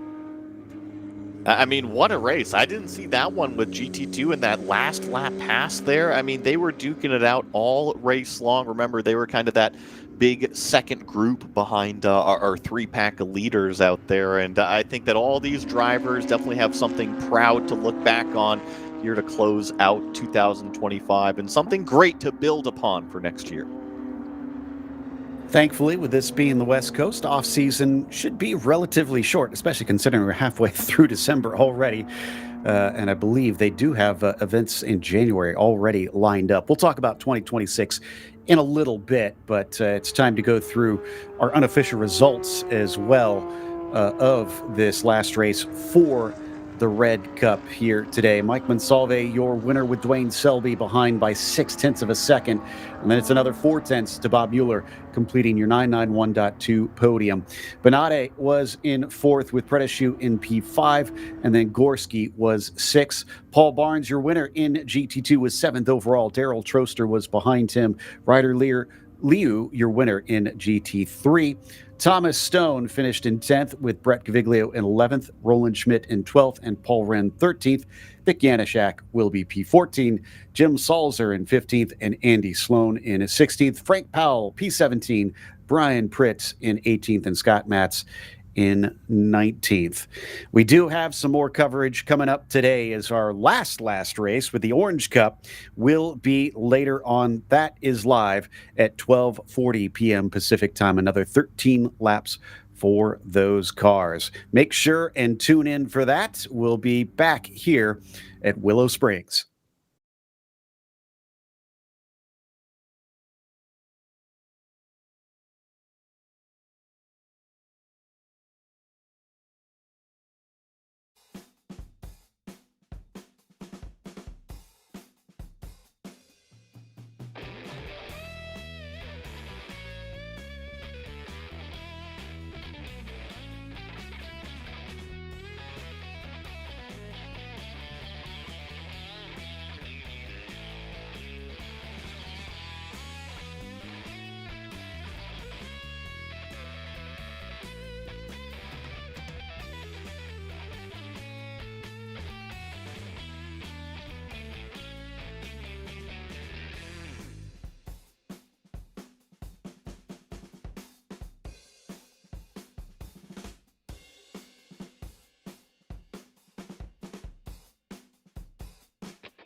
This starts with GT3.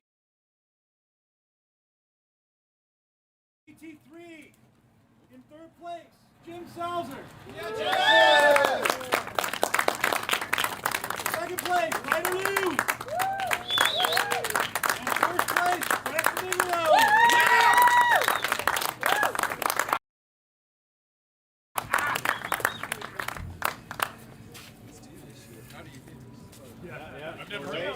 I've never done this before either.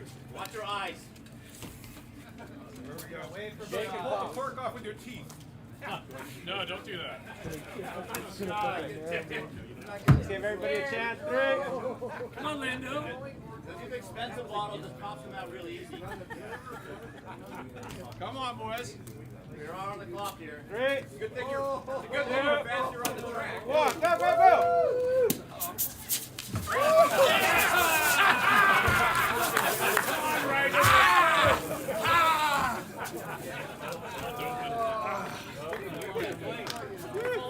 I got it in my eye. Don't point at your eyes. There you go. Spring it again.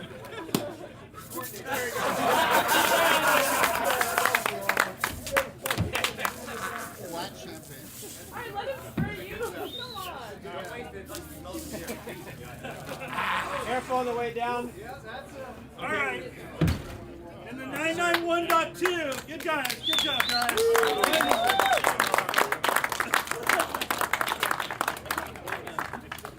All right. And the 991.2. Hang on a second. Somebody set those out.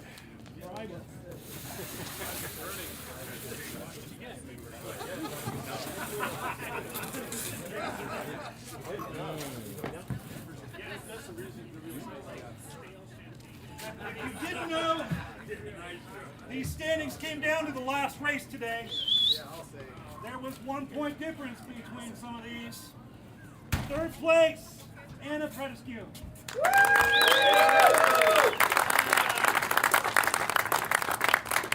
Second place, Wayne Selby.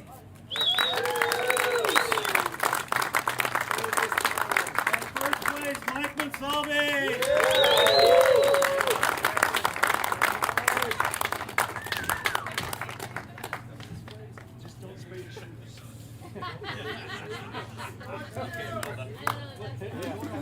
Well, let's get a picture first. Yeah, let's get a picture. All right. Yeah, that's exactly why you're doing it. 3, 2.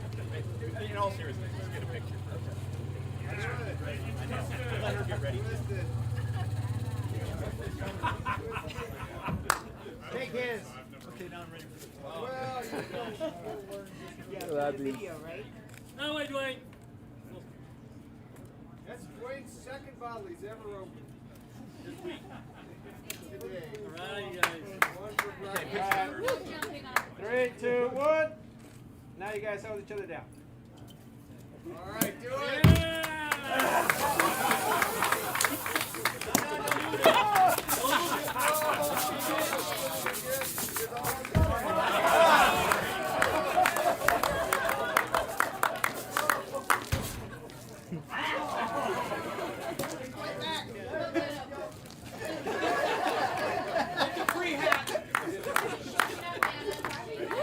Congratulations, our friend, champion.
It isn't New Year's yet, but the countdown is on for the final race. It's time for the POC Orange Cup Race 3.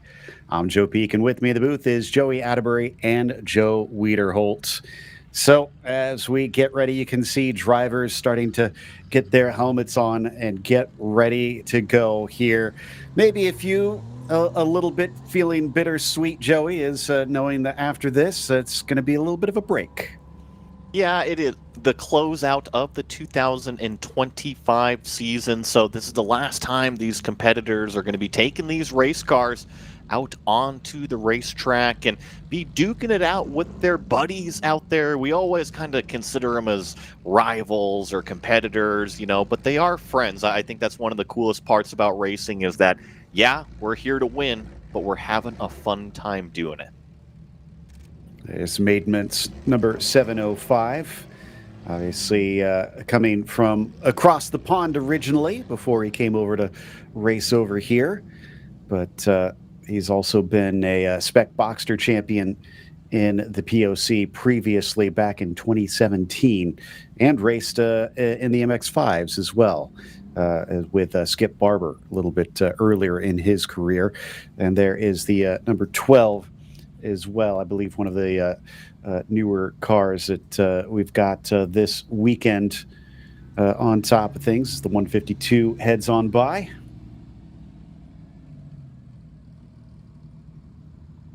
Being all of these shots of everybody, like you said, getting ready out here. This is certainly one bright colored theme, and it is only fitting that it is going to be parked next to John Momeyer out there. We were talking about that Momeyer scheme and how easy it is to spot from cars out there, and I think that this 152 blue and yellow, I'd call that a day glow yellow if I've ever seen one. Yeah, the Dayglow cars are always nice and easy to pick up, and you can see that Hazari has made himself very visible. Maybe that'll help him in the races itself coming through this last one of the season. Joe W., have you had a chance to talk to any of the Orange Cup drivers? What's the feeling like coming into the last one? Before the race, that's Keon next to him in the blue with the red top there. I think he's really curious to see kind of how this goes. Keon had been having some electrical issues with the car earlier this weekend, kind of hoping that the car runs well and that they have a fun race, because he had a super race yesterday with two really fun races with Mateo, and he's hoping that he can have the same again today. Yeah, I'm hoping so as well. Definitely looking just super fast out there since he has joined up. This is Steve Town's car. Did you see on the other side of Steve's car that he actually has a QR code? And I believe it goes to his onboard camera. Oh, very cool, which I do believe we have. So that is actually a cool little feature that he's added on there. Certainly makes life a little bit easier, I'm sure. There it is right there, including our own cameraman in the shot, showing us a little bit behind the scenes. But Steve has been very much at the front of the field a lot this weekend, so it's been more a bit of a hot lap session when we ride with him. He has definitely been the class of the field in terms of his run group out there. Definitely one of the fastest cars all weekend long. And I shouldn't even say one of the fastest cars. He has been the fastest car in his class in that run group. And there's the 440 of Airman, another one of these. It's not a Boxster spec car. It's one of these older air-cooled cars from the mid-'80s. We've talked a lot about that. I know that is definitely one of the more sought-after types of Porsches in certain circles, so I'm sure there'll be a few jealous folks watching in, seeing him get to take that out to the track and really unleash it. But I'm seeing fewer and fewer gaps along our setup here on the pre-grid, so I think we're getting pretty close to them being waved onto the track.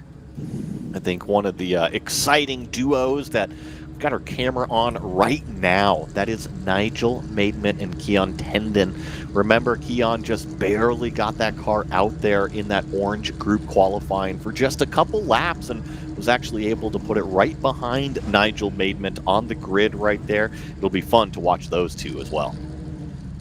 And if I'm remembering correctly, Keon actually coming up from the Lamborghini Super Trofeo to race over here. So not too shocking that he's as good as he is, especially coming in that qualifying, like you said, just really laying it down with so few opportunities to get it right.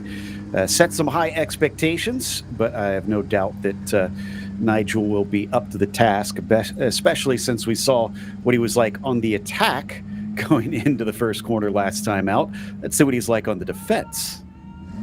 Looks like we've got the 1 minute coming from our pre-grid officials down there. So drivers will be firing up these engines, put it in gear, and then be hitting the racetrack here shortly. And, you know, Joe, I do have an ADD brain over here. I think we're just missing a carriage to hook up to that fire extinguisher bottle right there. That thing looks pretty vintage, old-timey. I was kind of wondering about that. It looked like almost wheelchair wheels on that thing. Those are big. Those would be off-road. Yeah. But I did say this is one of the older circuits in North America, so I guess it's cool fitting. Shot. Yeah. All right. Well, let's enjoy it while we go through the starting order. Jack Ehrman's going to be on the pole with John Momeyer starting next to him.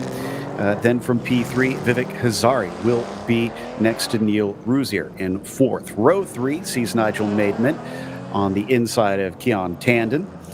In sixth position there in the Boxster Spec class, Branimir Kovac will start from seventh as Matthew Hatley will be in P8. Off to row 5, Greg Scarcella will be ninth. Stephen Peterson rounds out your top 10. And if we get to row 6, you can see Stefan Seo next to Andrew Wayman in 11th and 12th. John Krylo starts from 13th. Bob Chang, recovering from yesterday's spin, will start from P14. You've got Karen Robinson in the 15th spot, and David Gold will be in P16. Eric Rolfe, he'll start from 17th today, followed by Alicia Ray in the 18th position. Enrique Mar will be P19, followed by Vian Nguyen in 20th spot. Then in 21st, it is Alex Maslov. You've got Randy Burgum flanking him on the outside of row number 11. Mike Porteous starts in 23rd with Ted Freck on the outside of that 12th row. And that is our 24-car grid for today's race. Looks like we'll need to get them lined up, though, as we're still mostly single file. Front of the field with John Momeyer, though, is ready just to the outside of that 440. All right, what kind of start are we going to get in this group?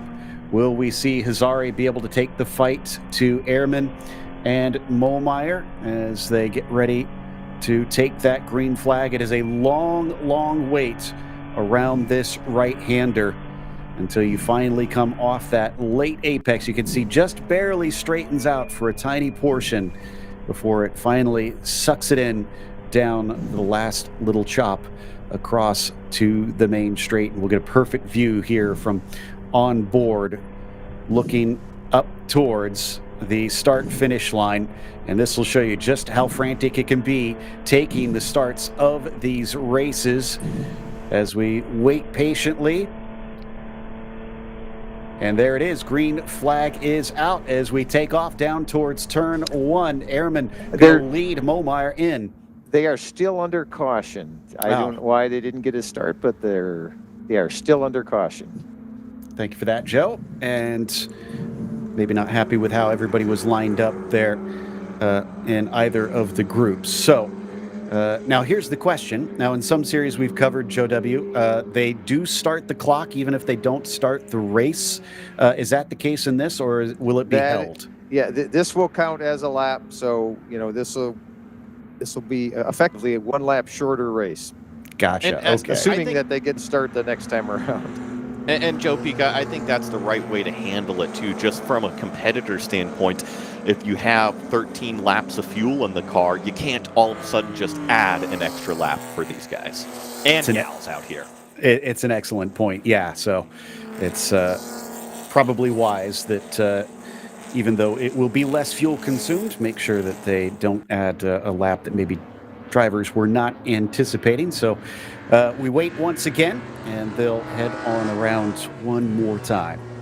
And if anything, it's just actually allowing these competitors a little bit, call it more breathing room, a little bit more confidence, because instead of just one lap to get everything up to temperature and ready, now you've got actually 2 of these pace laps to make sure that the car is ready to go, that you've really tested that brake pedal, because remember, it's not just the tires that we got to get up to temperature, but those brakes also have to get up to temperature. And I think the biggest thing that people always forget, the driver's brains always need to get up to temperature too, and sometimes another extra lap just allows that to happen.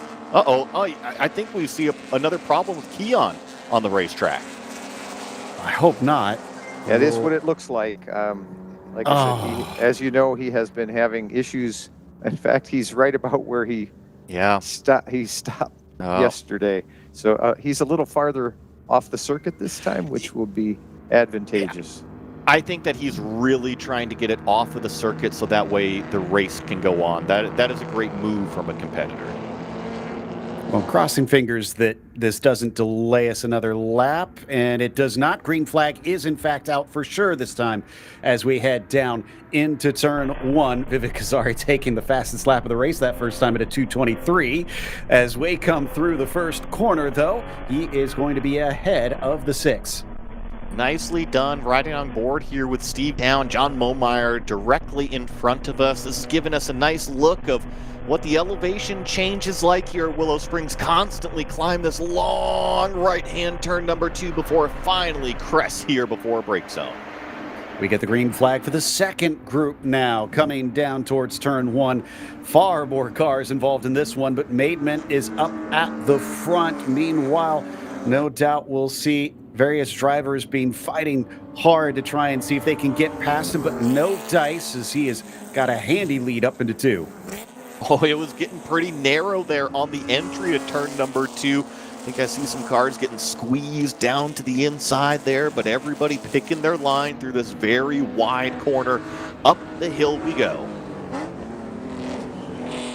Go back following him as they fly out of turn 2. There you can see Maidment's car up ahead and starting to pull away a little bit. In the meantime, it is still frantic in the back. Multiple 2 wide up and over the crest of 4, back down the hill into 5 before most of them finally get single file. I think that's the yellow car of Bob Chang right there, and he has got a hungry pack behind him. I think that's Karen Robinson, as well as Alicia Ray, David Gold mixed into that group as well, as we go by, unfortunately, the stranded car of Tandon on the side of the road. So it looks like they're going to let that sit tight, at least for the time being. As we come back to the top, and maybe a little bit of a challenge for a moment on Jack Ehrman. I believe that is Steve Town that has made it past both Hazari and Momeyer and is now challenging for the overall lead.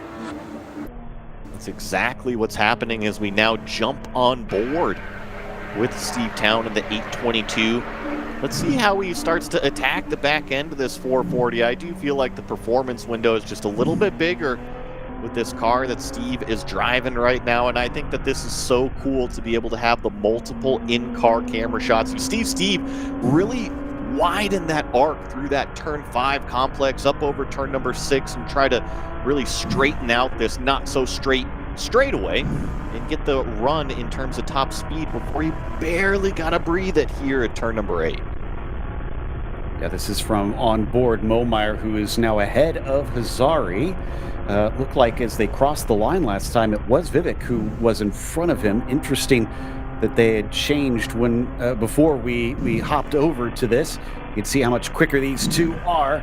And Steve Town wastes no time coming out of the final turn. He is going to lead the race as they come across to start lap 4.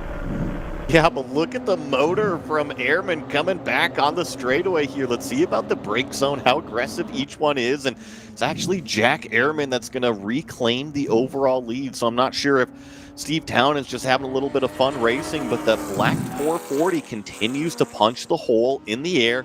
Steve Town is going to look for the outside way around turn number 2. Just a whole lot more entry speed gets him the lead. I think that time it's for sure. So yeah, we'll keep that in mind that Jack's got a lot of straight line speed. Maidment ahead of Hatley, who set the fastest lap of the race. This time not a joke. It's 1:32.4.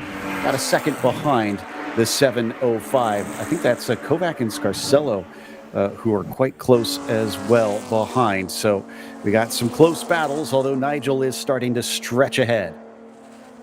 I think when I look at timing and scoring, though, what interests me is that battle between Maidment and Hatley out there. That's the 7:05 and the 4:01. So here comes Nigel, and he's got a little bit of a gap back here to Matt, but Matt's last lap time was slightly faster than Nigel Maidment out front. So maybe Hatley can just kind of continue to creep it in. He is dealing with a lot of pressure from Branimir Kovac directly in that rearview mirror, which isn't necessarily beneficial for trying to go a little bit faster, but he was faster than our leader.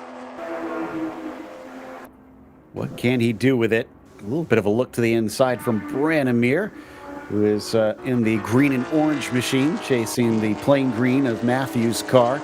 Let's see what the exit looks like coming off of the final sweeper onto the main straight. These so much momentum cars, Joe W. I imagine even more important in these machines, really getting that good exit. Oh, it's just critical.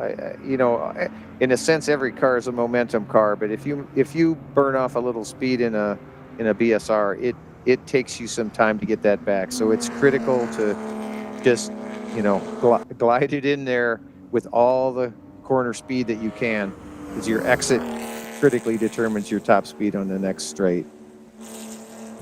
Looks like he dropped off a little bit this time by, as it was up to 9:10. So Matthew doing a good job making his offense his defense by running off that corner very well and getting some distance between himself and his rival.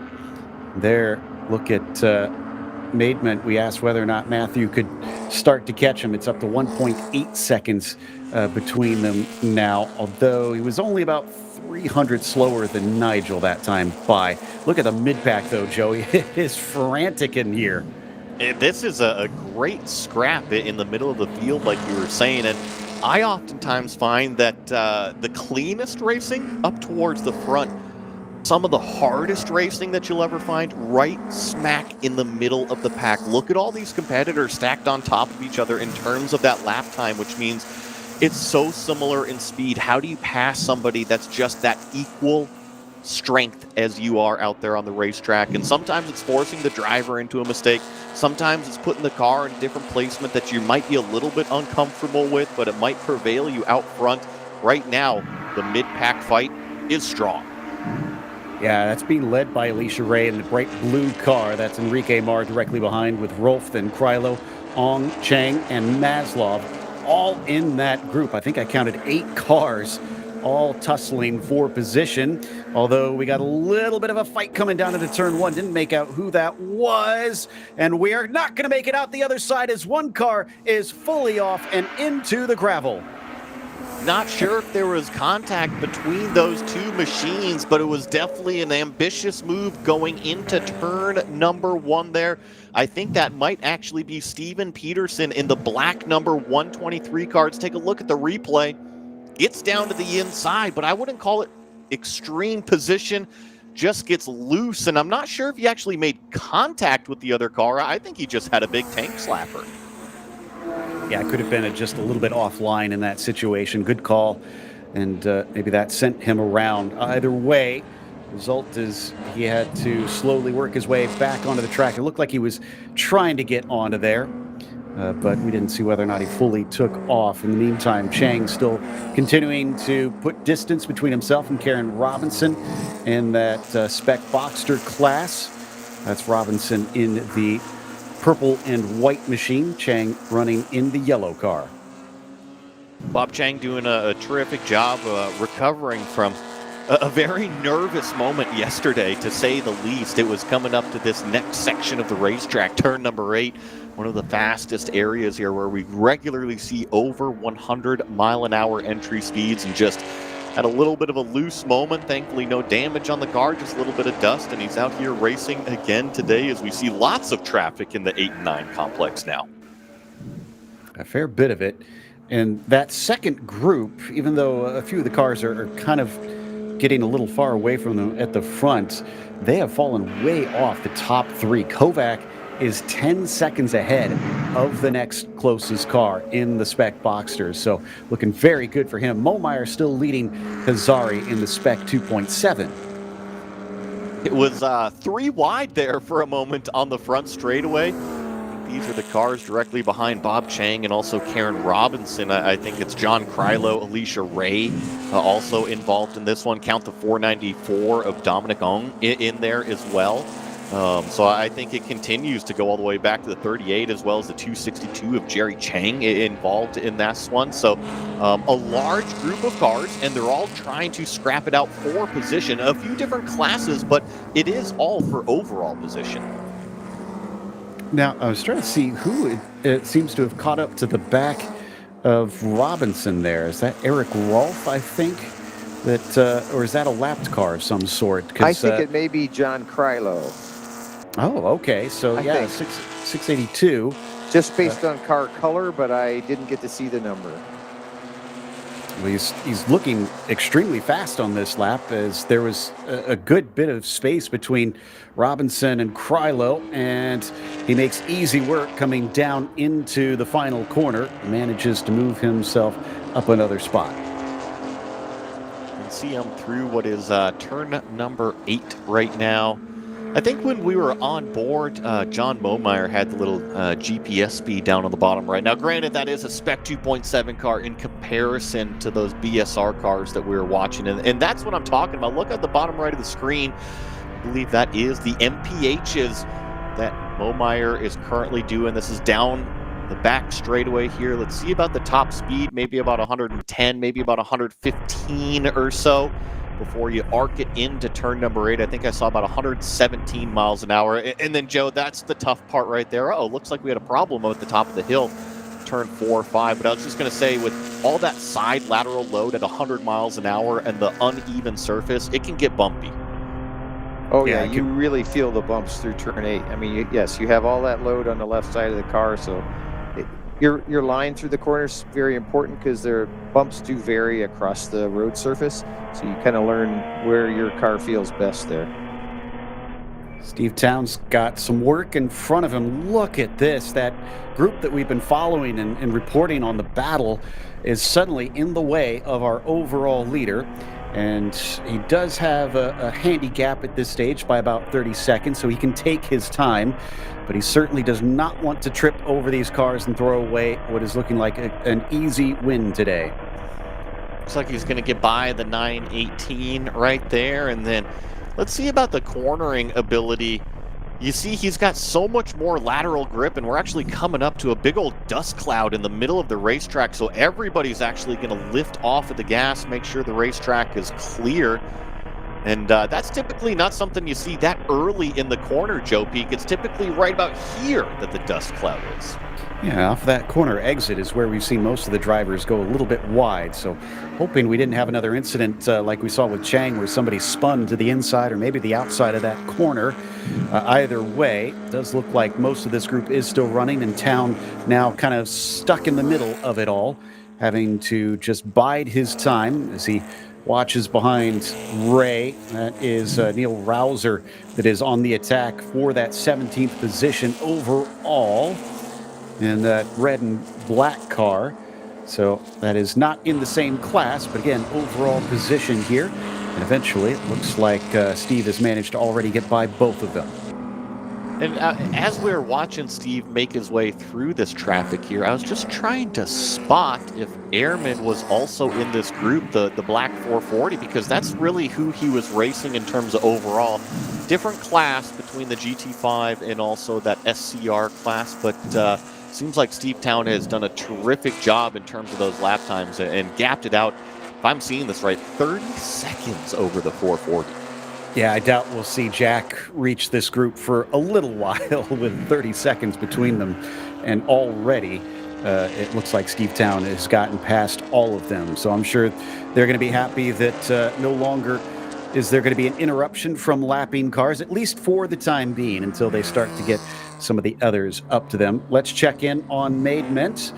who is trying to run away from the 401 of Matthew and has not been able to do much of it. I think, in fact, it was wider last time we checked in. Only 1.2 seconds between them.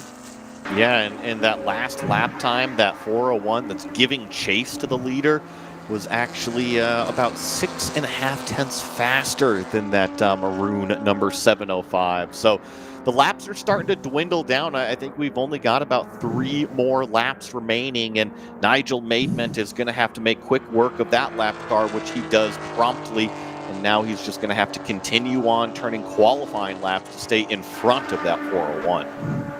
Curious, Joe W., do you see someone with 6 years in the POC like Matthew being able to run down and pass Nigel, or with how fierce a competitor Nigel's been, is that going to be kind of a tough ask today? I think it's a tough ask. I mean, he has similar pace, but if you're going to get by Nigel, I think you need, a decent pace advantage.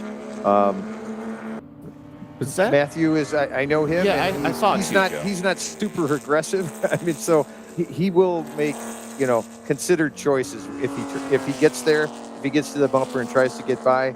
I expect him to do it in a less assertive manner maybe than you saw yesterday. And we also saw Momeyer exiting out of pit lane. Now, he's still scored as ahead of Hazari. Was there an incident that we missed between the pair of them, because they've now gone behind the spec Boxster cars?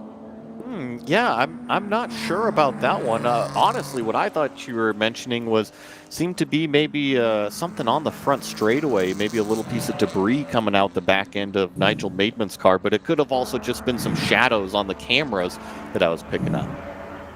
So, yeah, us reacting to 2 different things there, apparently. And Momeyer returns in 5th overall. It pulled quite a bit away.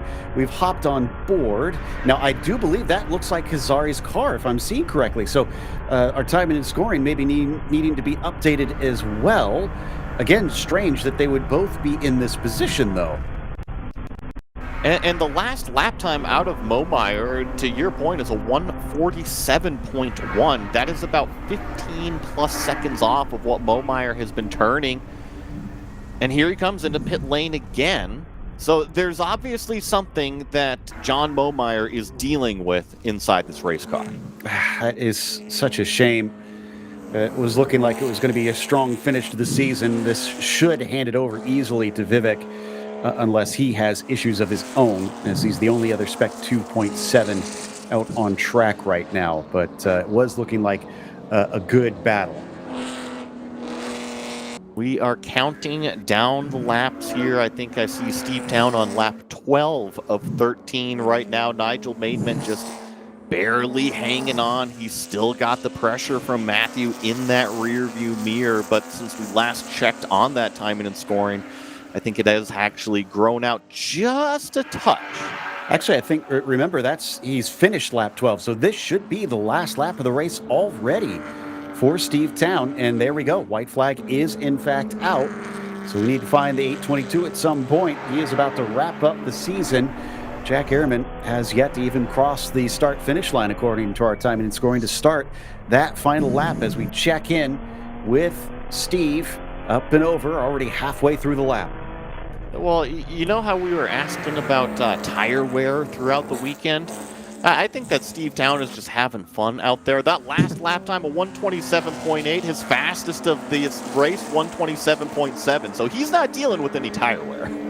Clearly not. The car is fast today, and he showed it.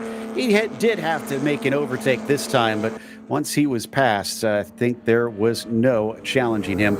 Meanwhile, still have a battle for the Spec Boxster lead, with Nigel only ahead by less than a second over Matthew Hatley in the 401. We'll have to watch that one once they come around. In the meantime, Steve Town will cross the line and take the last one of the season in the Orange Cup.